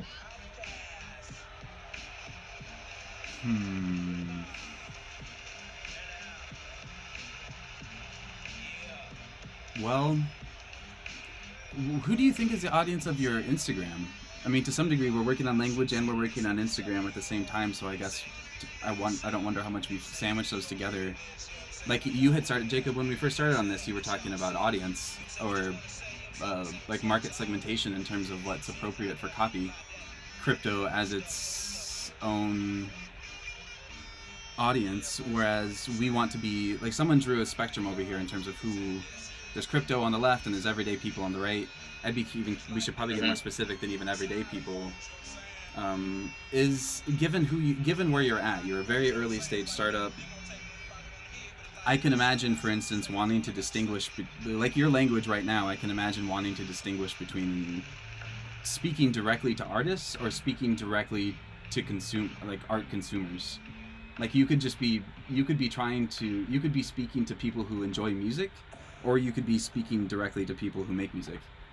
And given that you're trying to, like, your network effects are such that every time you onboard an artist, your network expands, I would imagine, even for less cynical reasons, it's like, it seems as though the early audience for Zora is what we've been talking about this whole time, which is the artist and getting them to shift their mindset over into this new world and taking the plunge with Zora. And if like, does that sound right? Like, if we're gonna start writing some copy lines or distilling some of this down into like headlines or something, is that who we would be shouting them at?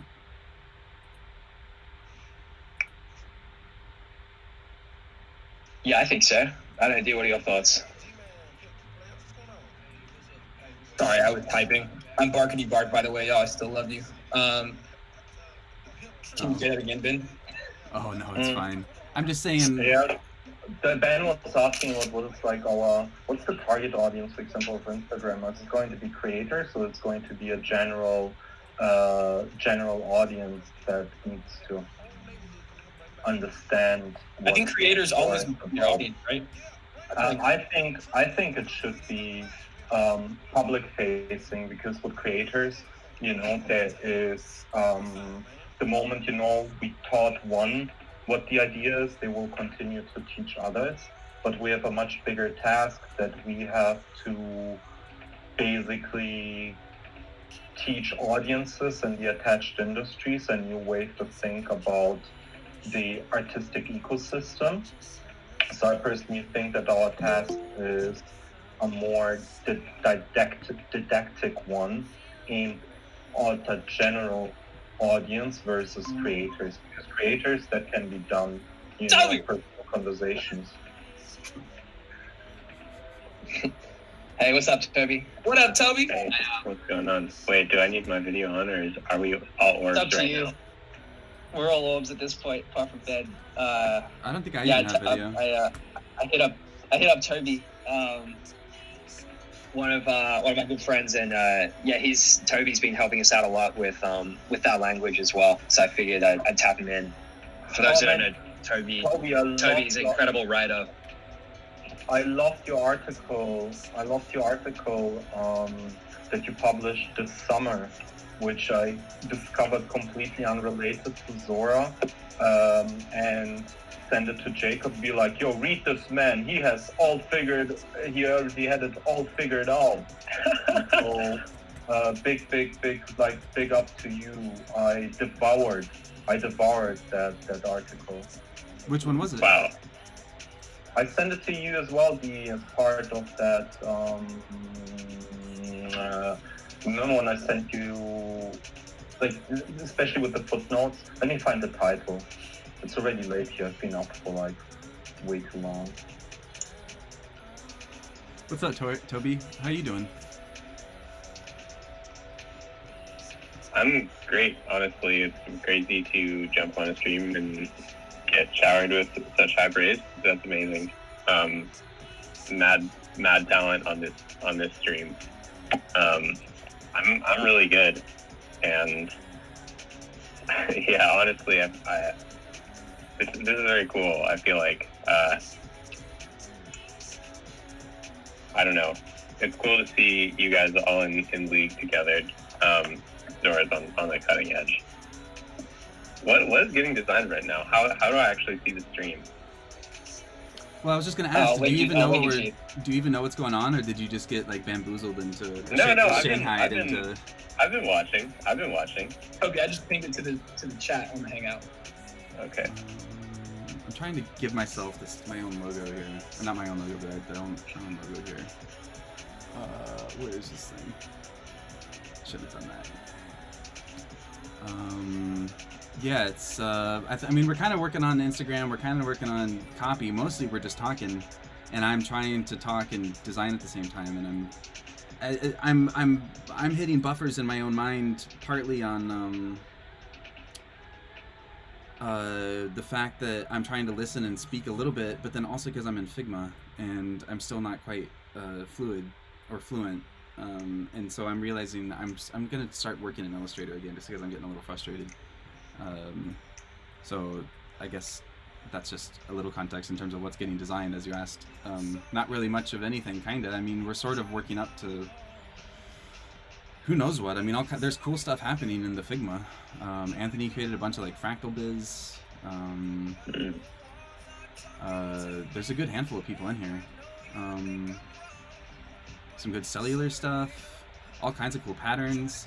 I mean, that's what I'm trying to do at the moment, just to get maybe less meta or less philosophical for a moment, and talk about what's happening with the design, which is just, I suppose what I'm trying to do a little bit is to create a basic system where we could, like, Zora could show off some larger pieces or a series of pieces in sequence, and then like interrupt it with another one afterwards, and then interject its own brand here and there. Right now, what I'm showing on the screen has Zora logo built graphics, but it wouldn't have to be this. This is just what we're playing with at the moment. Right.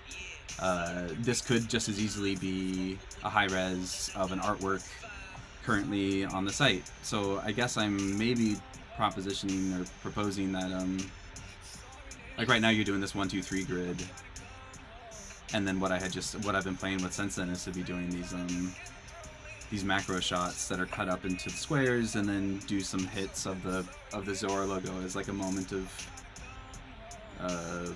brand recognition, and also just respite, however you say that. How do you guys say respite? Is it respite or respite, or does it depend on the sentence?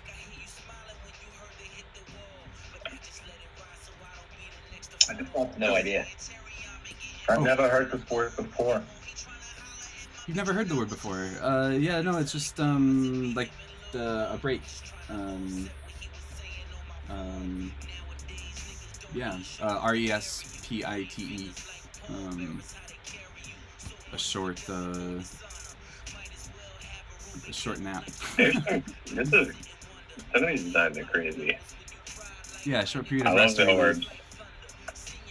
Respite. Oh, well, there you go. Respite. Thanks. I like respite. I was like, what was that? Yeah, same. I'm like, who's here? I brought little Michaela on. No, I don't know what her voice is like.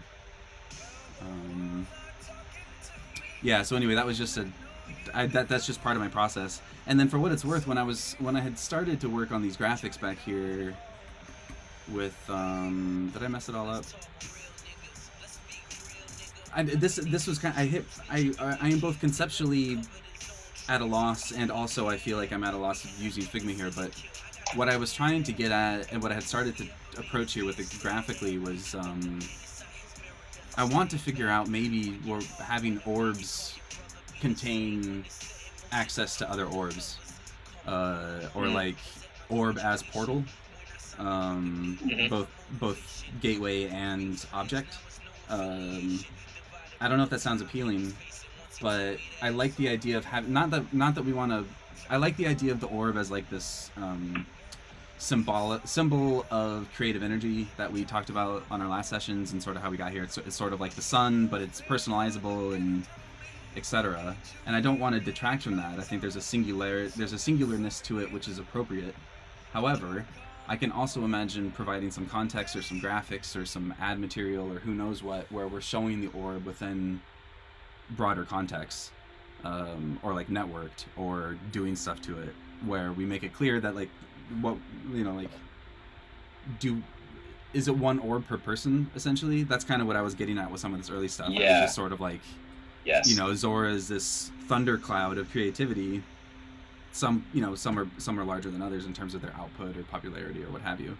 And then I think, you know, ideally they would be even maybe more weird compared to each other, but this was the beginnings of that. So again, this is, I think, trying to play with that kind of thing. I suppose you could even do brand pieces like this and then intersperse. I keep messing up my words today. It's interesting. Intersperse them with like artist pieces, like, you know, like I was saying about like a zoomed in NFT painting or whatever. And then I think part of it is like, I know Kaplan, who's not on our call today, who helped us so much with the lettering. His style is exceptionally clean, and just because I've been a fan of his for so long, I know that his work sits really well, like just in empty space. And so I kind of want to do that. Maybe he'll just come back in like later today or tomorrow and just show us how it's done. But generally, I suspect that just having your logo on a field is it's just gonna be a really easy win for you guys. So that's part of my motivation there too. But anyway, I digress a little bit. I haven't really talked graphics at all. And then I used Toby's trigger of what are we doing as an excuse to sort of walk through a little bit of it.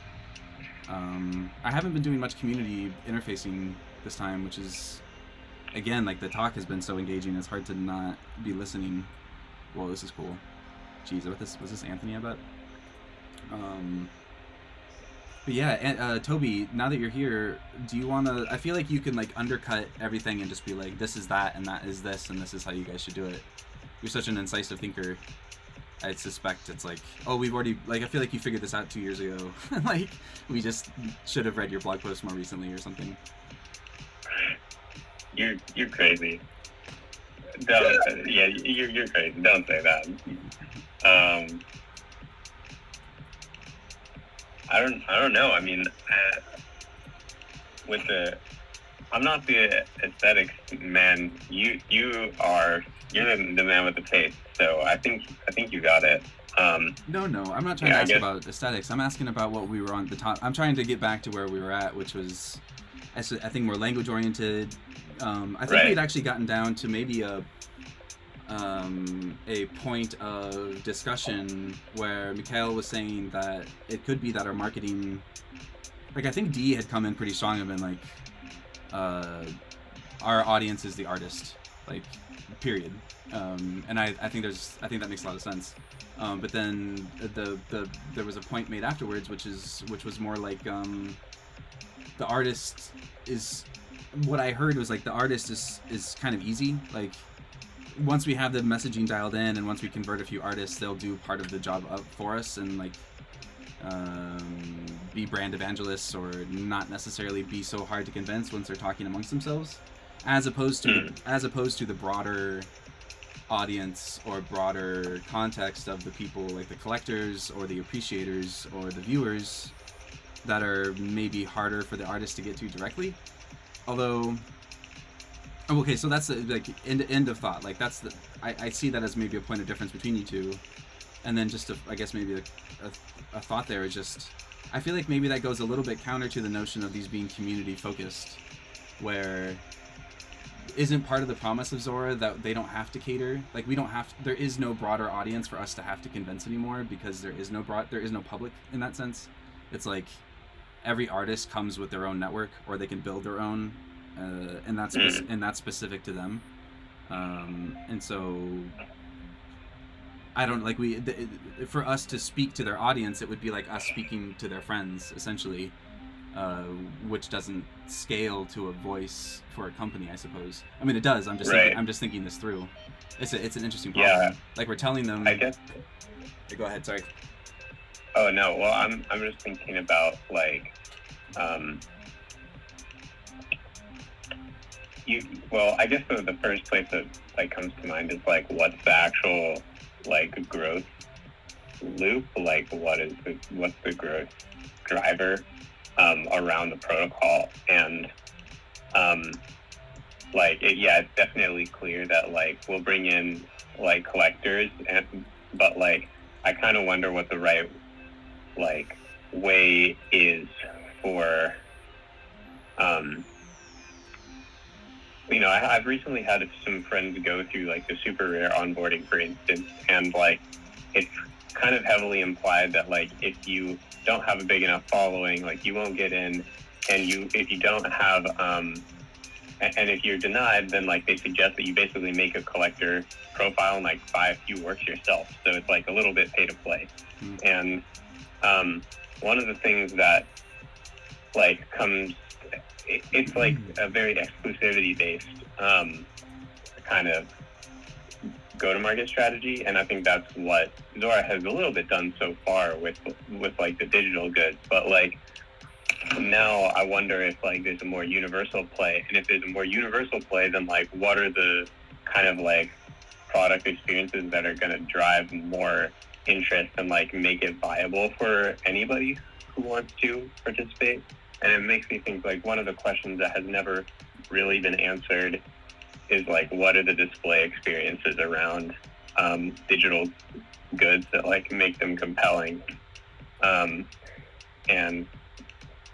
yeah, I mean, it's interesting. It's cool to have you working on this, Ben, because like obviously you were involved with electric objects, which basically had the opposite problem in a way, having created the physical experience for like viewing digital goods, but failing to build a marketplace for them. Or community. Not saying that's like the only answer, but like this is definitely an unsolved problem. And like where things are today is just like you're going to store these in your wallet, and I'm not sure that's like really the answer that people want. Like the inside of your wallet isn't something you actually want to turn around and show to somebody, because you're going to show them all your other assets as well. Is this to some degree asking for the equivalent of a white wall or a white cube in the digital space? Is this like where are people going to be putting the stuff that we're expecting them to be interested in? You go, Toby. Oh no, I don't have anything. You speak. Yeah, I feel like the white wall. It's kind of what that looks like today is an Instagram profile, or a Tumblr, or a website, or a TikTok page, or whatever it is. We have that. I think like part of the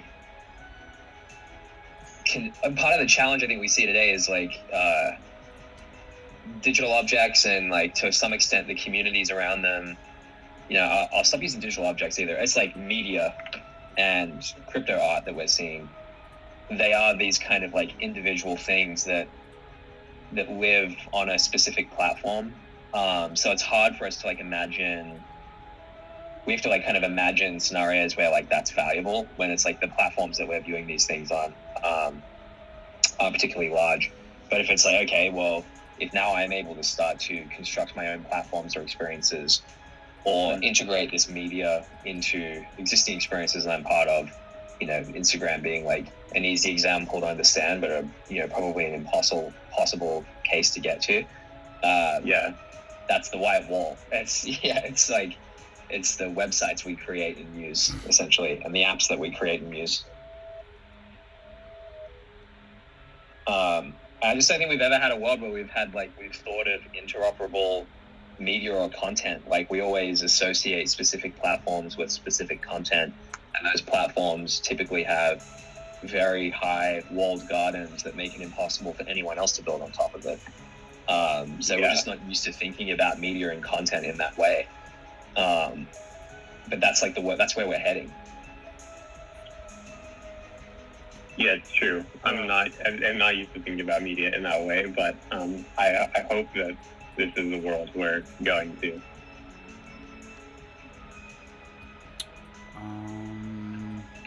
But that, of course, requires that enough critical actors adapt that kind of thinking or adapt business models that rely on such a hierarchy of media. Of course, and that's half of the work. I think it's like Zora ourselves, like we can start to build our own experiences on top of this. That it's they're almost wall-less experiences. It's like, okay, like we can build a new form of social media filling platform without any of the walls, but we can also build completely open SDKs and developer tools, so anyone on the internet can build on that freely too, outside of the Zora experience. See you, Toby. I know you got to bounce. Appreciate you jumping in. Yeah, peace. This was fun. I'll do it again soon with you, I hope. Sounds good. New guest spot. So yeah, Mikhail, you're right. But like that's the work. That's the job we're signing ourselves up for. Mm-hmm. And I think like part of the core piece of not the core piece, like where to start is making sure that this is fundamentally better for artists, and then helping them get their hands on it first. Because I think it's like if you're helping the creators and they're starting to create in this new medium, then everything else should follow suit. Their community should start to follow them where they are. Other platforms should start to follow them where they are. So it really just comes down to the artists and the creators. That's the starting point. Absolutely, and this is, when we talk to talk to creators, we talk a lot about unlearning those toxic,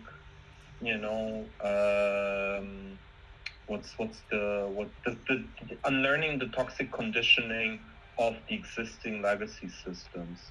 That you think that Spotify is part of an inevitable reality. The same goes for Instagram, because else, if you accept that as the only kind of reality, then you will never be able to escape that hell. So if you empower creators, and you empower enough creators, then you create a movement, and then that's movement is capable of taking back control. But nobody has attempted that in a long time at large. Could anyone think of an example where a whole system of valuation has been changed because of intervention like that? I mean, like one of the things that completely disappeared, unionization, like one of the things that completely disappeared, and I think that artists could profit from tremendously if, there would be a level of unionization on an artist level, which happens in industry interest groups, but it doesn't happen really on a global scale, on a grassroots level. I would say like we could probably look to the internet as well. If we look at traditional pre-internet publishers, pre-internet cable networks, anything information-based pre-internet, the value systems and the way that those things fundamentally operated just like completely got paradigm shift, right, with the internet. So I think like that's an example we can look to. I think like now why it's maybe hard to rationalize, it's like this is kind of a paradigm shift within the internet. So we have to, it's making us like chart out like what is the underlying value system of the internet today, and why is that broken? And people have theorized about that for like 20, 30 years. That's not an old thing, and that's kind of where Bitcoin came from, talking about like money, or even PayPal in like the 90s, right? They were coming in like, well, we need an internet money or an internet banking system. And crypto is, I think, like has started there. It's like, let's start with new internet value systems. So I guess to like come back to what you're saying, like what are other examples we can look to? I think in more recent history, like we can look at what information did for the internet did for information, and then in the past 10 years, what crypto is starting to do for the internet's own value system. And I think like what we're saying is like in the same way that cryptocurrencies allow anyone on the internet to create monetary and financial value outside of governments and central banks and the banking system generally. I think what we're saying is the technology is now here in its earliest form in NFTs and DAOs and collectives and platforms that let people create media outside of platforms. We can create media outside of platforms now. Yes. We're in the earliest chapters of that, but that's a paradigm shift. We've only ever been able to create valuable media through platforms that take most of that value. We are creating capital when we create content, and we give that capital to Instagram and to YouTube and to Facebook and to Google. I said 4 platforms, but they're 2 companies, which is interesting. But That's brutal. yeah. So I think it's interesting. Yeah, it's like people. Yeah, I guess that's the framing. It's like people haven't. The way you put it in my mind is like people haven't quite caught up with the fact that they are the entertainment now, Yes. and they should Yes. they should be behaving as such. Yes. The people who have are just like the influencers, and even their monetization model is a little weird. Yeah. Not the monetization model is weird, but the value creation is weird. That is like one of the big issues of influencer culture, isn't it? What's the distinction there? The monetization versus the value creation is weird. Well, I mean, if you compare, just like the fact that somebody who does nothing else all day but looking good and performing viral dances of TikTok in front of a camera, accrues more social capital than one of the most distinguished artists of our time. I think that is inherently weird. But do you think The attention economy conditioned audiences to prefer to choose one over the other.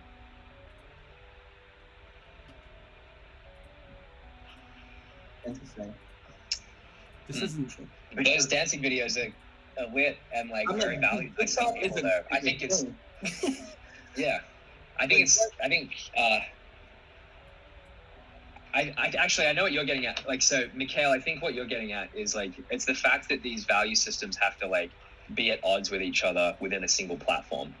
In a world where all of TikTok's content is open to anyone on the internet to build on top of, then it's not zero sum, because communities can start to organize and curate for themselves. But right now everything gets collapsed into a single feed that only the platform can construct that feed. I think it's less about. I think it's not that I would argue that those TikTok videos, they are extremely valuable. I think the problem is that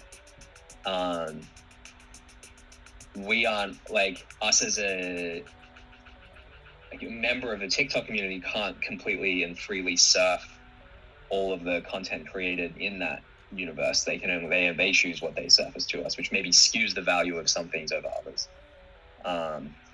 So it's not that the video isn't valuable. It's just I guess the platforms get to dictate what is valuable to some extent, which I guess is what you're getting at. No, I mean platforms, the consumers. No. The audiences, right? They're determining what's valuable. If they all reshare it and they all like it and they all follow and they all put that engagement is what's valuable, right? That's proving the value. Yeah, but ultimately it's again, the platforms enable certain things because and diminish others because one of those things is beneficial for their profit. The other things are nice to have but don't increase the profit. So of course the TikTok algorithm favors anything that is, shiny and dancey and easy to consume and has no socioeconomic context whatsoever, over things that might, be societal, impactful and from a societal point of view. So the platforms themselves should not have the power to define what has artistic value or not, because their priorities are completely they're biased. We were talking about Yes. institutional biases, and their bias is a capitalistic one. Yeah. TikTok has no other interest in making as much Yes. fucking money possible for TikTok. Yeah. They don't care about being one of the major platforms where social messages are spread, and because that actually diminishes their revenue. What So, platforms exist where those social messages are spread? Like, what's an example of like a prop? Like, is there an example of a platform that is doing this right, or is that why we're building what we're building? I think Tumblr was really, really good at that. I mean, funny enough, I saw a TikTok the other day of somebody, talking about that. The beauty of Tumblr was that it was also incredibly private. You could construct really dense narratives, really complex worlds without giving away anything of yourself. Whereas, TikTok encourages and relies on the person exposing themselves to a maximum. But Tumblr, I had the feel, was that, where the community basically created day by day, recontextualized, created new tropes, created new urgencies and message focuses, and even social movements. I mean, like things like the body positivity movement would not be where it is right now without Tumblr, without people having a certain kind of message, putting it across in an aesthetic way, without having to expose themselves as the people behind the message. Yeah, I think that's right. And like, if we think about the key, it's funny you mentioned Tumblr, because I was kind of writing about this yesterday. It's the core part of Tumblr, which I think made it so powerful, was the curation was a first class action in the product experience, right? Like reblogging in Tumblr lets you recontextualize a piece of media in any context you wanted. And when you went to someone's Tumblr, posts created by that Tumblr page versus posts curated by that Tumblr page were indistinguishable. At first glance, you didn't know if they created it or curated it. Yeah. Which I think was one of the like hidden superpowers of that experience. And if you think about that versus like TikTok, like that curation, I think Alpine has said this in the chat, which I thought was like pretty apt. It's like TikTok can put their fingers on the scales of the algorithm, versus like Tumblr was kind of like outsourcing that algorithm to everyone and they can create their own, which is like a interesting way to think about it. And then Alpine are like tweets versus retweets. I think it's the difference between a Tumblr reblog and a retweet is that like when I go to a Tumblr page, I can't tell if it was created by this person or like reblog. They look the same. Versus when I retweet a tweet, it's extremely obvious who the creator of that thing was. So when you go to like anyone's Twitter profile, it's immediately obvious if they've created the tweet or retweeted the tweet, versus Tumblr did not have that distinction, which again is I think like this hidden superpower of it. It's like curation is a form of creation, essentially, on Tumblr. Well, Is there a what would the corollary be for Zora? Is that a form of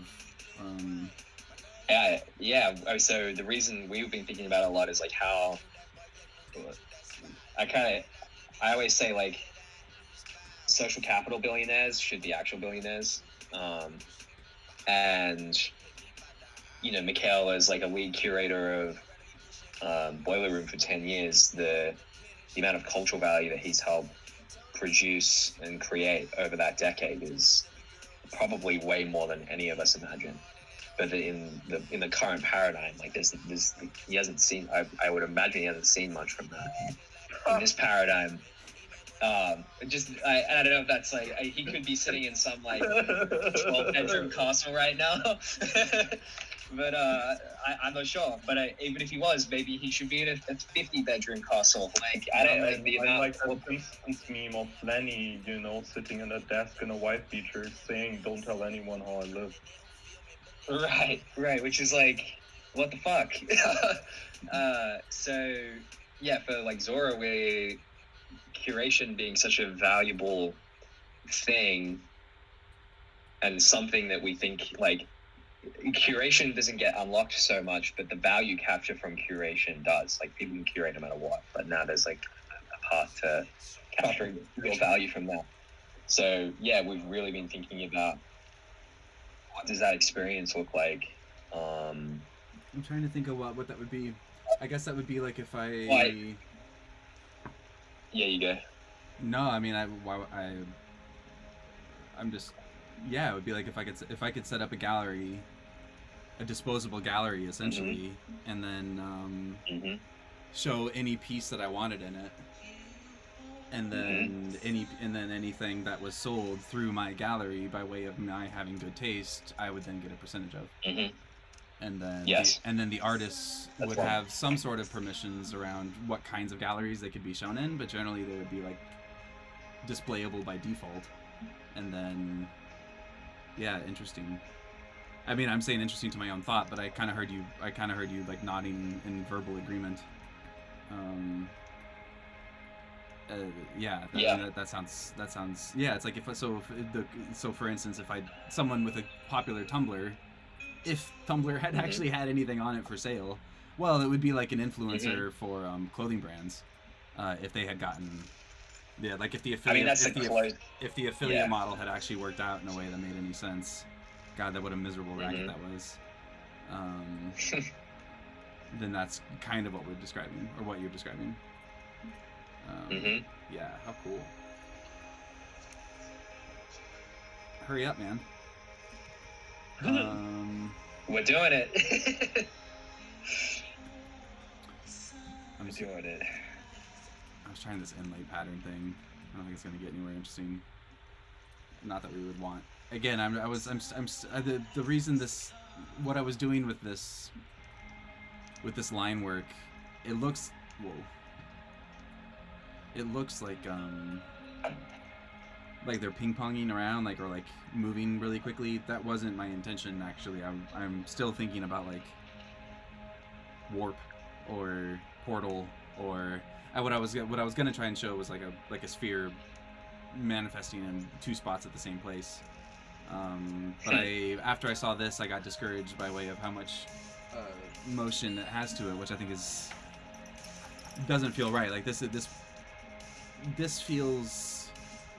I mean, if we've established that each orb is an individual, so to speak, then this doesn't feel like the right way to treat them. I like them being maybe a little more solemn or centered or something. Or I'm just not really into these like ping pong behaviors. Not to sound like an old man. Anyway, that's the embedded circles was the same version of a different version of the same thing that I don't think is going to go anywhere.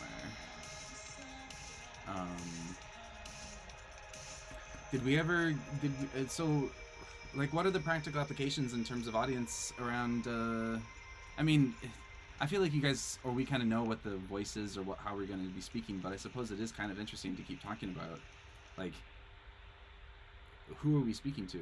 Who is the Instagram trying to convince? Is it the world that the artist is trying to survive in, or is it the artists themselves? I don't know why someone who isn't an artist is necessarily going to care what you're up to for a long time, unless they're already interested in art anyway. In which case they're going to be open to new forms of etc., and they're not going to need to be convinced of too much. I mean, yeah, I think it's like artists and developers. Interestingly, I think they're the two groups to start. I mean, it's either that or you try and do some sort of like national campaign of talking to people about what crypto is and how it affects the work of their favorite artists. Yeah, it's like probably a little. How else do you like? I don't know how you would canvass an area of like the general population. We can start doing Facebook ads around like Trump voters and get them into NFT art or something. Get some version of the not us. Yeah. Yeah, I think there's two groups to start. I think it's artists and developers. Artists who are going to be creating the media, and then developers who are going to be creating new like applications and platforms and experiences for artists to create even more and novel and new and valuable media. Developers, huh? That's cool. Whoa. That wasn't me, was it? Doesn't matter. No, that was me. Speaking directly to developers is interesting. In as much as, like, I wonder how much of a... If you were talking about the practical applications of Zora and, like, what you could do with it, or the kinds of things you could build with it, and we had some language ready for that, and we were putting it in the type of place where artists are also going to see it, and start. The artists are inevitably going to start thinking about their work in like a technical, with a technical lens, and I don't wonder how much maybe crossover there is between, like, maybe, like, is there a version of getting, if we could get users to think about their work like a developer thinks about their work, would that be a positive? You know what I mean? Like, if we can start thinking of the artists thinking of themselves as like value creators and their work as assets, and then what can assets do within crypto space in the way that a developer is going to be thinking about assets or NFTs or whatever. I'm just thinking maybe the trick then is to, like, hey artist, your work is now a form of code. Start acting like it, or, you know, like, build your own platform, that kind of thing. Because if the audience is already there, then maybe speaking to them with the same language could unlock, you know. And I mean, artists these days are inevitably, well, not, I mean, the razor's edge is obviously, like, pretty tech forward. The people posting their Rarible or whatever, but generally, like, that language sounds interesting because it does have, like, we know of code as having value. It does have its own ways of speaking that we would be familiar with, but it would also be very, somewhat, like, extremely alien to how people feel about their work and or just money in general. I don't know quite. I don't know what, like, how to type that out, but it does seem like an interesting direction. Yeah, that is interesting. The I was trying to think of other examples of like the iPhone kind of came to mind, like when the App Store was like first a thing. That was where it was like everyone was aware that now anyone can create apps, and then there were people using apps, and that meant that, like, oh, okay, like, wow, there's this entirely new way for developers to create a new universe, essentially, of, yeah, who's create new universes. And as a user, maybe I understand that now, and as a creator, it feels like halfway there on the analogy, but, like, for us it might be quite similar in that, okay, like, now anyone can start to create their own universes on top of this thing, their own communities on top of this thing, and as an individual creator you can use this new medium and capture the value from it. But now, like, what does it mean if you do have the permission to create in this new way? Like, interesting. Yeah, but but ultimately, if you think the what's like the causality line, Apple created the iPhone, which created the app economy, which ultimately enabled the growth of things like Facebook, and now we have QAnon, because Facebook actually failed on top of the responsibilities that were enabled through the ecosystem that were created by Apple, to implement any kind of control or take responsibility for anything that they enabled through the platforms that they've built. Yeah, so you have to sometimes think that far. You have to sometimes think, I think. Well, yes, and I think some of those problems just stem from systemic centralization. So, like, and I always get wary of being too pessimistic with new technologies, because it's like we could be sitting here being like, well, this plane's great, it's going to fly me across the world in 10 hours, but holy shit, like, plane crashes are fucking awful. Like, what are we going to, like, you know what I mean? So I think, like,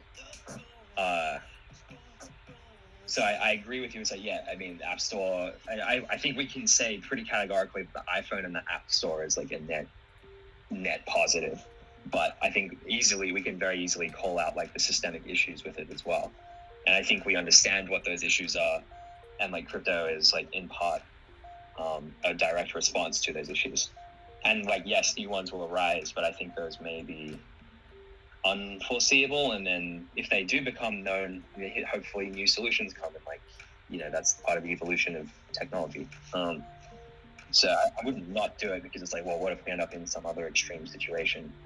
It's probably both extreme good and extreme bad. I guess the optimistic hope is that it's still very much net positive. The App Store thing is... Yeah, my reaction.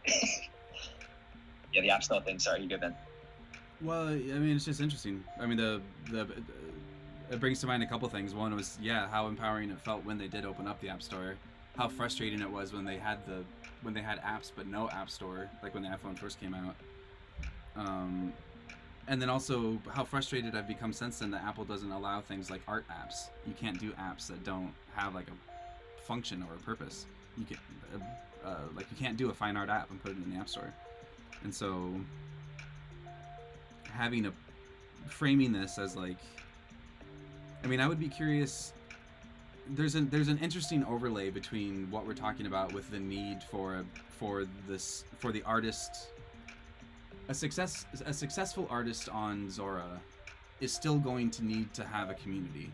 Like we haven't solved necessarily for like the lone wolf, or we're not doing that yet. In which case, like if there's interesting language overlap between the crypto community and the artist community, or what we're expecting from the artist community around the necessity of building a community.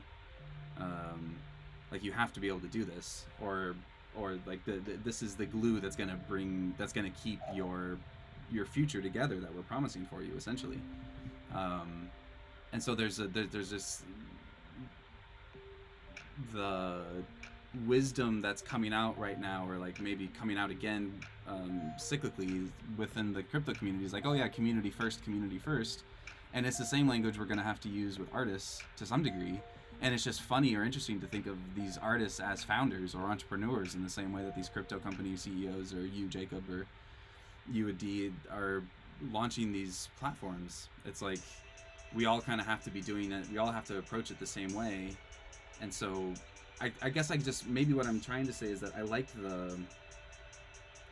I almost like the capital, like it's almost like capitalistic or capitalist or entrepreneurial to get artists into the frame of mind of get yourself out there, but this time you'll actually own what you get. It's like Zora is an app store, except it's not this, that, and the other. It's a place for you to finally get plugged into a distribution system, and you can start like flexing these muscles that you've been wanting to for a while without getting screwed over by them. I like that. I don't know how to treat this orb as like a. I feel like part of what I'm just staring at these things is I'm thinking about these almost as like little app store icons, like projecting myself into this. This is a thing by which I launch myself into an ecosystem that is highly favored highly catered or geared towards my success. I wonder what the App Store felt amazing. When the App Store came out, it felt amazing because you knew where it was going to go. It was going to go onto these incredibly sexy iPhones that is in everyone's hand. And it was like, wow, that's going to be like a thumb tap away from all of my friends. Like, I can make something that's going to be there. That's incredible. And I think that's part of that embedded promise there is part of why the App Store was so exciting. And I wonder to what degree Zora can embody that promise. Like, what is that promise? Well, what is the equivalent of the sexy hardware plus thumb tap that Zora is offering that we could embody in the orb, and that then they get to put themselves into? How's that for a mouthful? Mm-hmm. I like that. I like that a lot.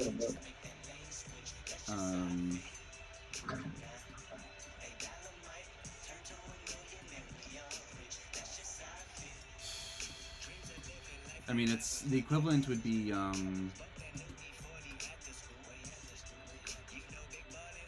I mean, it's in their wallet. I mean, it's like it's hard because we're trying to project ourselves into a future that doesn't exist, and we also haven't talked too much about what Zora is going to be like within your vision. But I think like it's fair to say that it's equivalent. Oh, here's a funny one. Would you say that maybe the Zora that we're approaching is something more akin to what Twitter felt like when it first came out, where you could publish to this global network, but then there was also an ecosystem of thriving apps that were built on top of it that could change how your words were consumed depending on someone's preference? Or there were like you knew that there were multiple, like it was going to go through multiple lenses. You knew you were building into an ecosystem. You were like contributing to an ecosystem and a platform. Very exciting at that time, and then they stripped it all away.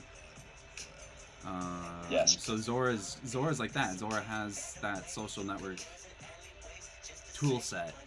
Not yet, but it will. Yeah. Some version of that, some equivalent version of that. And so that will be represented. So it's like it's got the tweet vibe or the Instagram grid vibe where you're posting directly to this network, and then it's also got all of these technical permissions that come along with it, like secondary sales and ownership properties or fractionalization, or I'm not even sure. So it's yeah, I mean, we've talked about this 100 times. I just keep coming back around to it. It's like social network plus private ownership. It's private sale. It's private supply and demand with all the benefits of public supply and demand. I mean, I didn't say that right at all, but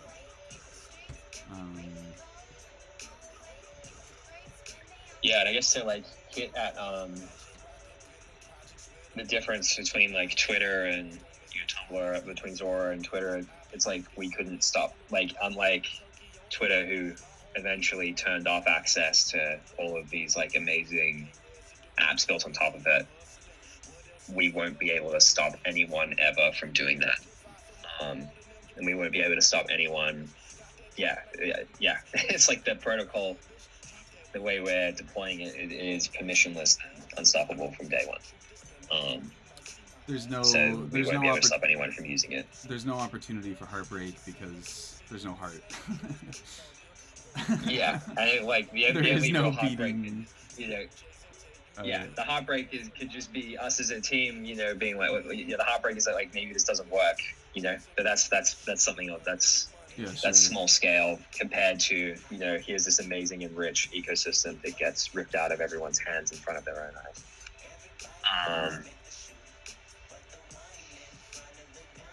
And also, if you guys do wind up trying to screw anyone over, they'll just replicate the code base and everyone can switch exactly. over, right? It's all open source. Actually, I thought of another thing for you to add. So it's social network plus private ownership plus public access. What public access as a okay, sure. What's the difference? Is a public access in the same vein as open source, or No, public access, and like there's no notion of exclusivity here. There's like no such thing as like restricting access to media. Yes. So there's like there's no exclusivity where we're going. Like there's no need for things like people are talking about piracy in the chat right now, which is really interesting. Like that's like piracy is a symptom of the old paradigm. There's such thing as piracy if everything's free to access. Universally accessible. We say universally accessible a lot. And I think what's been the to boil down let's see if this works or not. But I think like you can boil down the problem of the prior paradigm to private ownership always being directly at odds with public access. Now in this paradigm, private ownership actually enables public access. So instead of, in Web 2, you have to restrict access to information to monetize it. In this new paradigm, you don't need to, actually, the more public you make it, the more universal you make it, the more valuable it becomes. That's kind of the net new here. I don't get it. I gotta be honest. But yeah. I so let's talk about so like my favorite example of this is like the Mona Lisa. And I always like to be like Hotline Bling, the music video by Drake, probably one of the Mona Lisas of my time. I'm hiding from Mikhail right now. It's really gonna kill me, but I think as a cultural artifact, I think it's one of the Mona Lisas of our generation. Now, if we think about the Mona Lisa, that piece of that is a individual unit of art that is owned as an asset. Its value priceless, but if it was actually to go up for auction, it would be in the hundreds of millions, if not billions of dollars. There are infinite reproductions and copies of that, and those copies that I can buy in the gift shop or the photos I see of it on Instagram, they're not detracting value from it. They're actually making that asset much more valuable because it's becoming more famous. It's being put into new context. It's becoming more well known, and the more it's shared, the more valuable it becomes. And my favorite line on this is actually of Mackenzie War. She said in the internet, it's not about owning the thing that no one has. It's about owning the thing that everyone has. And I think that's what we kind of see with, I think NFTs are half of the way there. An NFT is almost universally accessible media. And it's the more popular that piece of media becomes, even when the artist shares a copy of it on Twitter or on their Instagram, that act of sharing it and copying it on Instagram makes it much more valuable. So it's I guess the point is well, what happens when, I think to some extent, all media and all content on the internet is art, and the same model that we ascribe to physical art could apply to any piece of media on the internet. So we've just never been used to being able to own a piece of media like the Mona Lisa. So I guess what I'm saying, and now that content can be owned like an asset or capital, and does accrue capital, it can be bought and sold like an asset, then you no longer want to restrict access to it to extract royalties or subscription or whatever from it. You actually want as many people in the world to access it and view it as possible and share it and fight as far as wide as possible, because that makes it more valuable, and you can sell it. You could sell the Mona Lisa or a Basquiat or whatever it is. So to get that back to the private ownership and public access, that's the thing that kind of gets inverted here, and inverts the entire model of the internet, because we move away from walled gardens to extract value to open gardens to add value, and that value can be captured by the creator. And it unlocks this whole new world of I don't only have to go to YouTube to view this video. Any website or platform or artist or whoever can start to integrate that media into their experience or their work, and the value flows back to the artwork like a value would flow back to the Mona Lisa in an analogy or whatever your favorite artwork might be. So yeah, I don't know if that made sense or if that brought more questions, but and it is hard. It's such an inversion of the way we think about media on the internet. Man, it's weird that it's art. The art world is actually the closest example to this, which I think is why we're seeing crypto art be where crypto art is where the first use case is emerging, because it's the skeuomorphic application of what feels familiar in this new context, but I think it's just the beginning. And it's certainly not the main thing. What was the connection there to art? Well, so I would posit that the reason that the crypto media we're seeing in the form of like crypto art on Super Rare and Rareable and all these different platforms, like art is the thing that is seeing first traction because it has this kind of like skeuomorphic familiarity with the traditional artwork, and it actually works to some extent. We're used to, how to explain it? It's like the art world is like, here's this provably scarce thing with cultural relevancy, and now you can buy it and sell it like an asset. And like crypto art is like, hey, here's this image or video on the internet that has cultural relevancy, and you can treat it like art and value it like art. You know, you can buy and sell it, and like that makes sense, but it's just the starting point. And there are still problems, I'd argue, with the current way that the system offers, which is obviously like, you know, we think we have the path forward there with our protocol, but I think the core ideas exist today. It's just about repackaging them. But anyway, that I've been speaking for a while. I'm into it. Tell your truth, Jacob. Tell your truth. Yeah, everything goes to universal accessibility of media is where we're headed. Yes. And somewhat counterintuitively, that makes everything more valuable, and it like, because these things can now be individually owned, they can be universally shared. Whereas before, the best you could do to capture any value was to bound yourself to a platform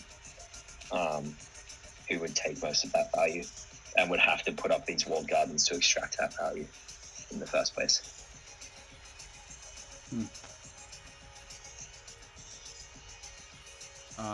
Yeah, I'm with it. It's funny with crypto, it's like when you're talking about it, I feel this to some degree, it's like I'll feel like something doesn't make sense, and then after hearing about it again, it's like, oh wait, I kind of knew that. I feel like maybe there's so many, it's like there's a few different paradigm shifts happening at the same time with any given creative crypto project, and it's like I sort of it's like shifting sand a little bit. I forget that I'd already figured that part out.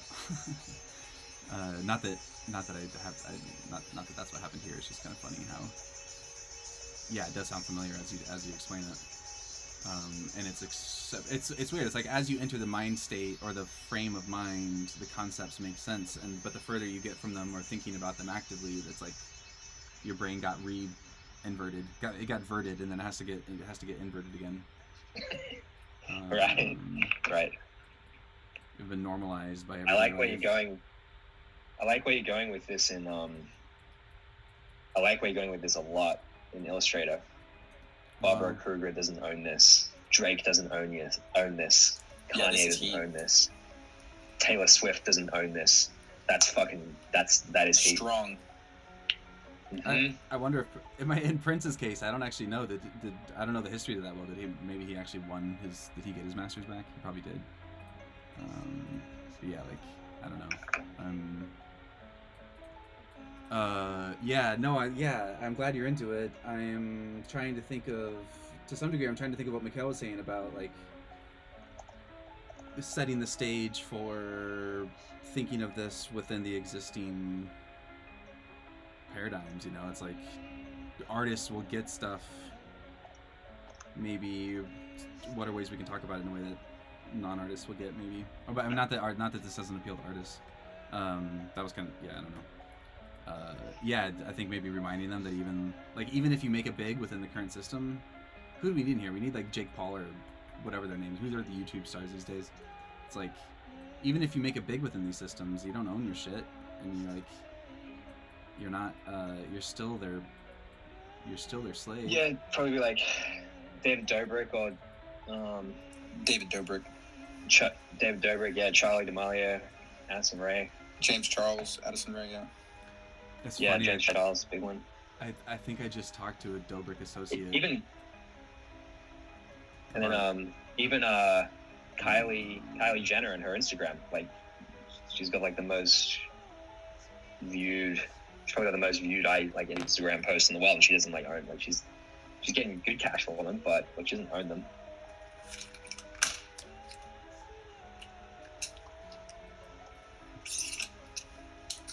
What does Dobrik do? I mean, I get that he's a YouTuber, but is he like interviewing people? Is he just like, is it a lifestyle thing? Does he He's have an a famous influencer. girl- He's just living, man. Just Yeah. living? He's just living. I just It's I didn't entertainment. talk to him, but it was like him or somebody he works with or something. They're starting something, and they were doing RFPs for logo design and such, and someone recommended me, and they were asking for stuff I don't really do anymore. But I tried to pitch them on this Twitch stuff, and it was funny. It was like sounded utterly ridiculous given like my numbers and such, but it was like, yeah, actually, like kind of like if you had a community, quote unquote, like you could have them be involved in your logo design process. It was pretty funny. It was just dead air. Like, someday you'll see. Yeah, I don't think I'm getting that client. That's okay. What's his name? Dobrik doesn't own what? His videos? Yeah, YouTube videos. Doesn't own his.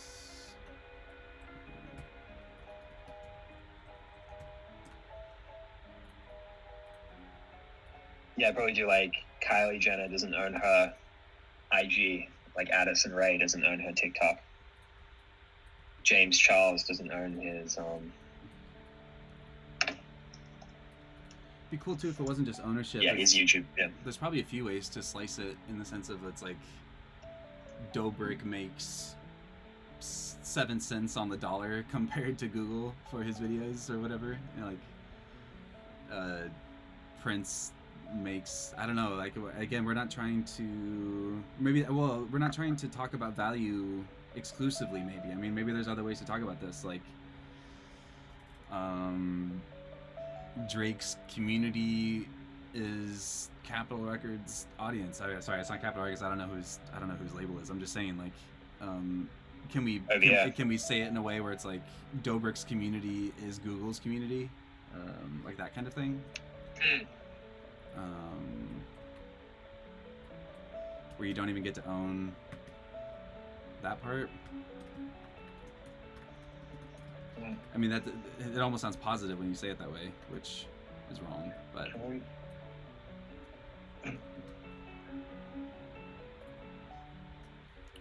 man, I might be approaching a break too. But I guess I can just step away. We did that last time. That worked out well. And I think I have just to accept that people like Dobrik David are part of the timeline that I gain consciousness in. Because everything in my body opposes this person's existence. It's the wave, man. He seems like a nice guy. Wave. He's got a nice face. Yeah, no, I think like. Look at him. Mikhail, I think squeeze his cheeks. Mikhail, you're Don't boomer us. don't boomer. Like, don't become the old man like talking down to kids. Like he's a fucking cultural icon for anyone under the age of 25. Like and that may feel so foreign to you or anyone above like that age, but like man's a cultural icon. Like No, Addison We Rae, shouldn't cultural hate on icon. being a Gen Z celebrity. Like that shouldn't be a problem. No. This is not me. Not understanding the youth. I'm very much down with the youth, but I mean, I think you should just maybe look at watch Airplane Mode. To see what this level of celebrity actually enables in terms of cultural creation, and then we maybe talk again. Maybe we should get David Dobrik on the stream, and you and him can have a conversation. What's Airplane Mode? Is that a documentary or something? It's a movie that basically features all of those, new this new generation of social media influencers turned actors, turned, valuable enough that somebody invests into whatever idea they have in terms of creating media, and they created a movie called Airplane Mode, which is, I mean, I would just everyone recommend it. It has about a 3.4 IMDb rating, which says a lot, I think. but only because people watch things doesn't, in my opinion, justify its existence. Because that was But the who way. are we to say that things shouldn't exist? Like I like that this man's career shouldn't exist. There's a certain cultural. Would you say that they're detriments to society? Yeah. Strong, man. Jake and Logan Paul, and what they establish and normalize in terms of behavior, or what the fact that people watch what they do completely uncontrollable, makes them feel entitled to do, including some of the cultural sensitivities that they put on camera because they thought that's what their audience wants. Is problematic to say the least, and this is what Neil Postman warned us about 40 years ago when he wrote I don't know the English title of his book. In German it's Wir amüsieren uns zu Tode. I would have to have a look what it's called.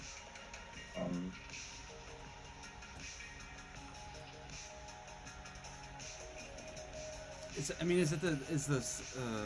it the same question as is all behavior on social media? Like you wouldn't build a platform to limit behavior on social media. I don't think, D, is sort of the impression I get, but would all of the behavior that it's generating be something that you'd be excited about or happy about? I don't necessarily have I'm not trying to, I think the way I said that implied that I agree one way or another as much as.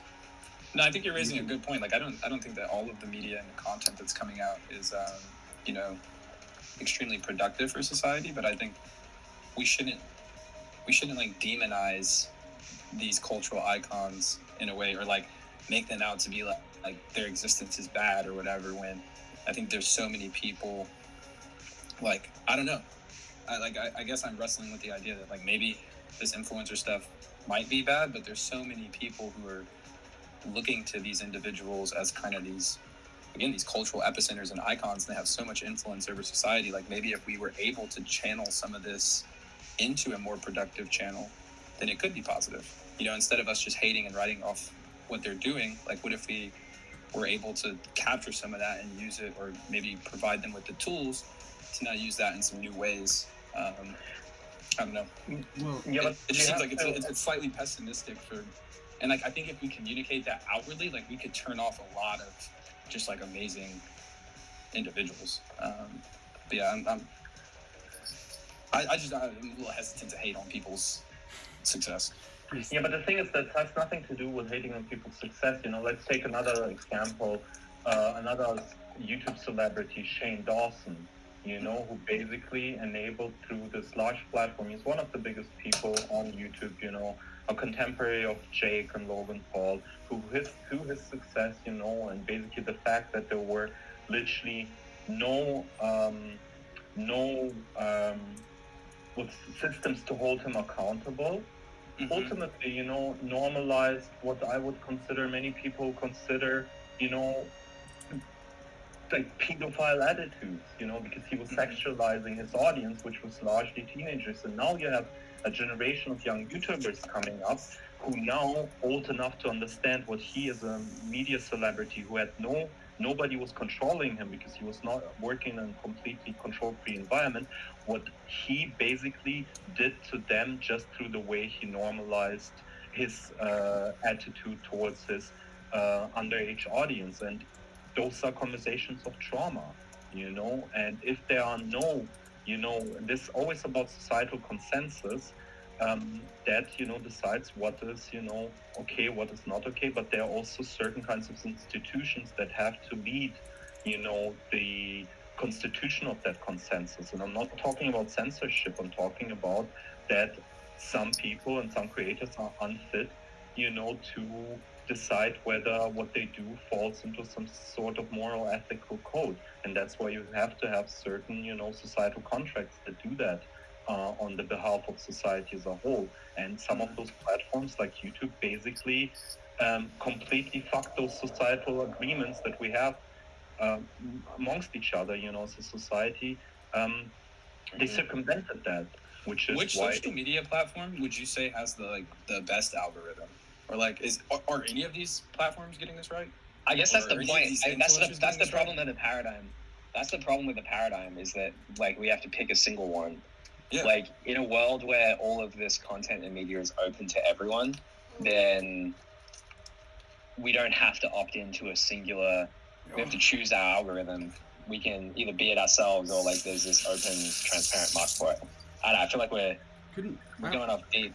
Yeah, we're deep. Yeah, you go, Ben. Well, I would argue. Well, I can't argue it because I can't really even say it. But my suspicion is that there's always going to be some kind of relationship between the technology or the platform and the artists that are being empowered by that technology or platform. So like watercolor, the invention of watercolor, you know, you could say to some degree like invented a certain type of artist, like a certain type of art, like the tech came first. Within that kind of framework, I would say YouTube and Instagram are inherently shallow in the sense of they're chasing the money. Their algorithms are chasing their own growth. They're scale first. There's all these attributes that we're well aware of that have turned them into these self-referential eyeball money grabs. And so the artists, quote unquote, like Dobrik, I think reflect that really clearly. It's like a YouTube star feels like YouTube, an Instagram star feels like Instagram. And I would say if we're interested in affecting like Dobrik, if we want, like, I think it was like D who had said, it was like, well, how can we? Does the existence of Zora somehow encourage these people to be better? And I think the answer is yes. I think the responsibility of Zora is to be as good and effective and as big as it can be, because I think Zora reflects a different kind of relationship with reality than YouTube. Like it encourages a certain type of self-ownership, community ownership, ethos. That's a great point. Like pathos, like And so as Zora grows, like I think the artists of it will embody Zora, and vice versa.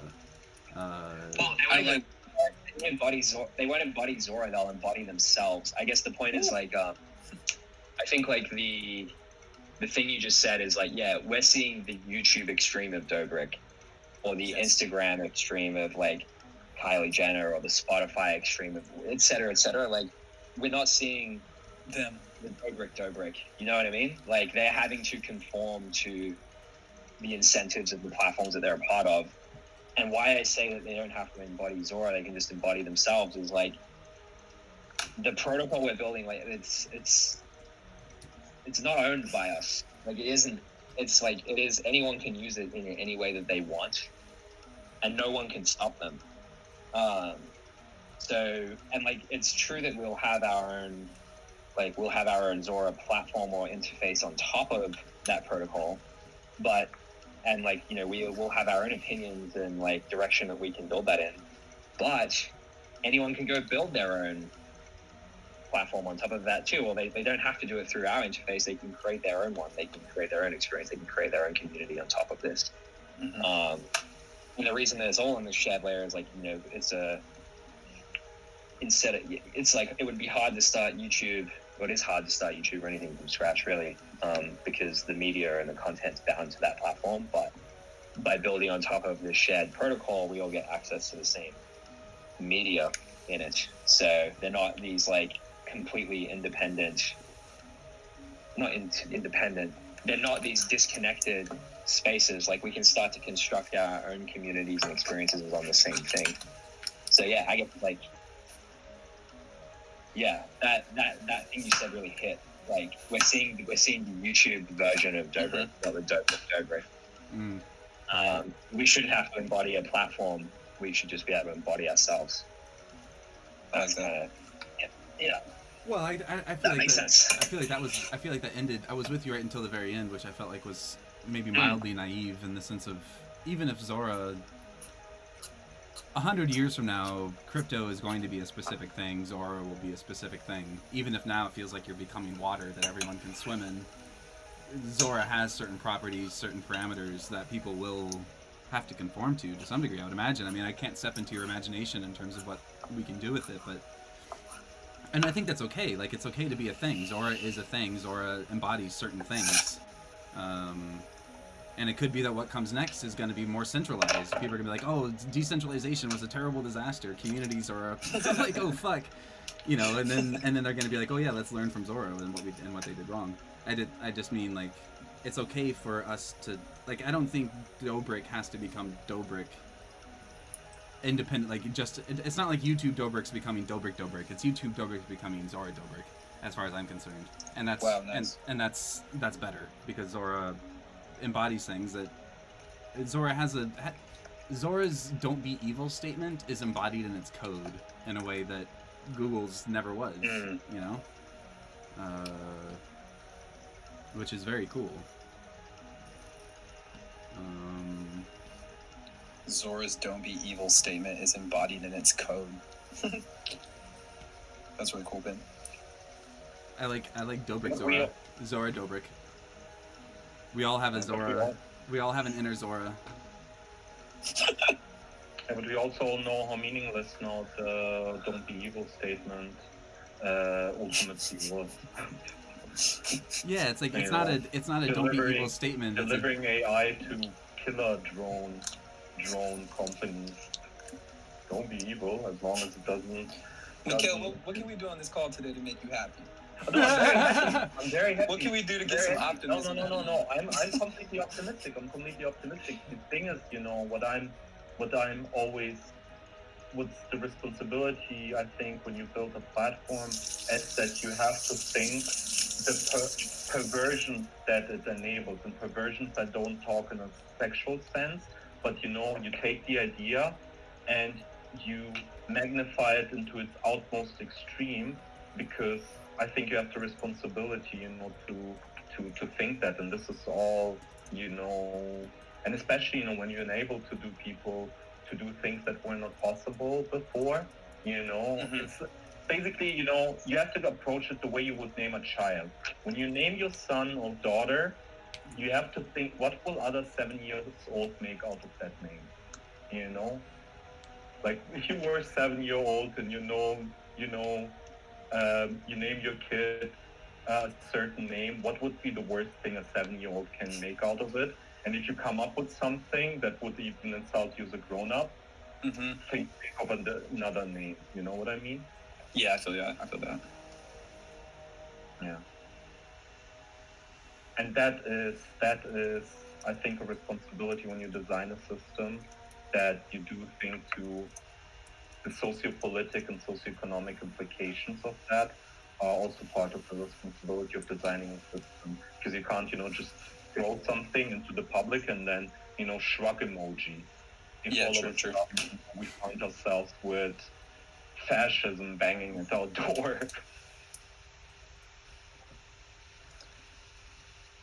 So what would you name your kid? I thought about Nostromo, you know, like the ship out from Alien.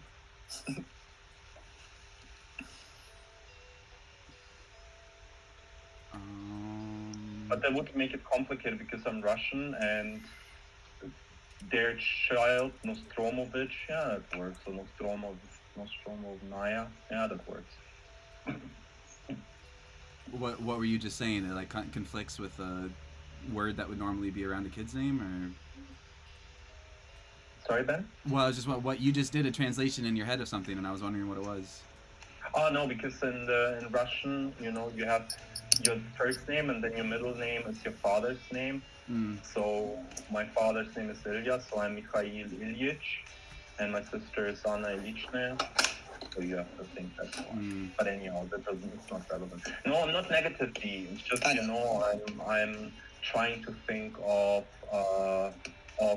what's the word that I've been using lately? Pitfalls? Shortcomings? No, pitfalls, not shortcomings. Liabilities, gotcha. I'm also, like, way too optimistic and positive, so I appreciate you bringing me down to earth.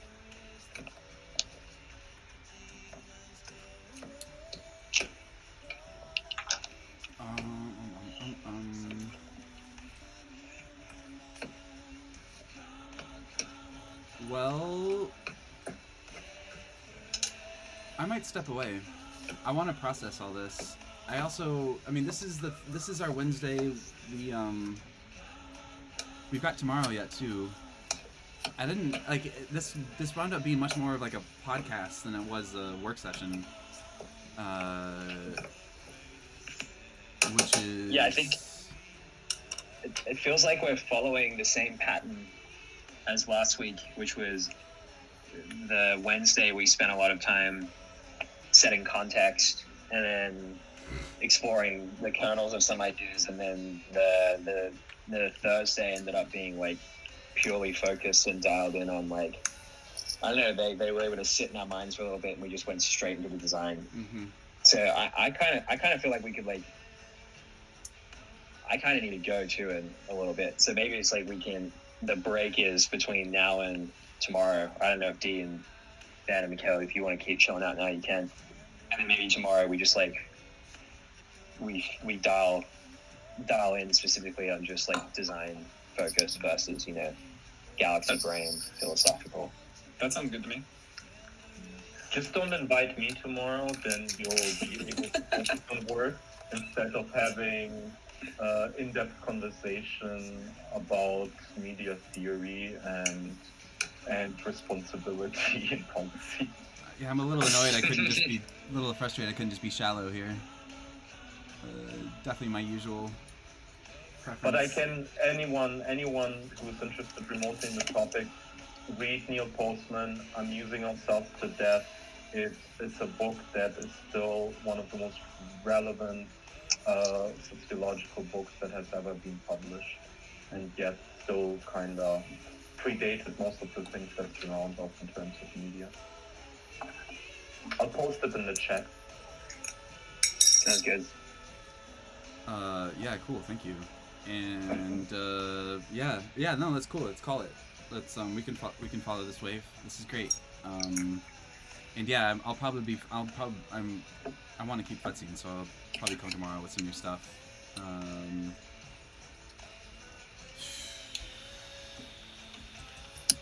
The doesn't own thing, I think will travel well. Maybe get some other people thinking about different ways to write that tomorrow. I don't know. I'm with it. We'll follow the flow into tomorrow's and hit the ground running, hopefully. Not that this wasn't anything other than ideal. Just talking.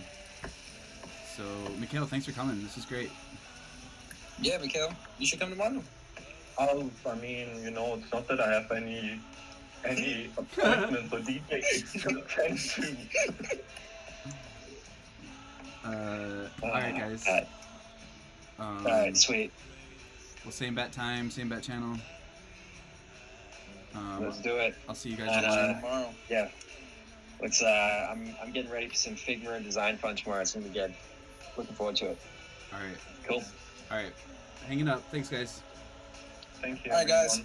Thank you for everyone who watched and listened and kind of bared with us. Yeah, sorry we didn't hit the chat as much this time, everyone. And I just did it. I just did it again. I didn't say thanks to everyone like you just reminded me I should have. Thank you. Yeah, the community like completely got ignored by me anyway. I couldn't triple task, I guess. Poorly anyway. No one can. But yeah, Mikhail, thanks for doing that shout out. All right, cool. Peace. See you tomorrow, Pete.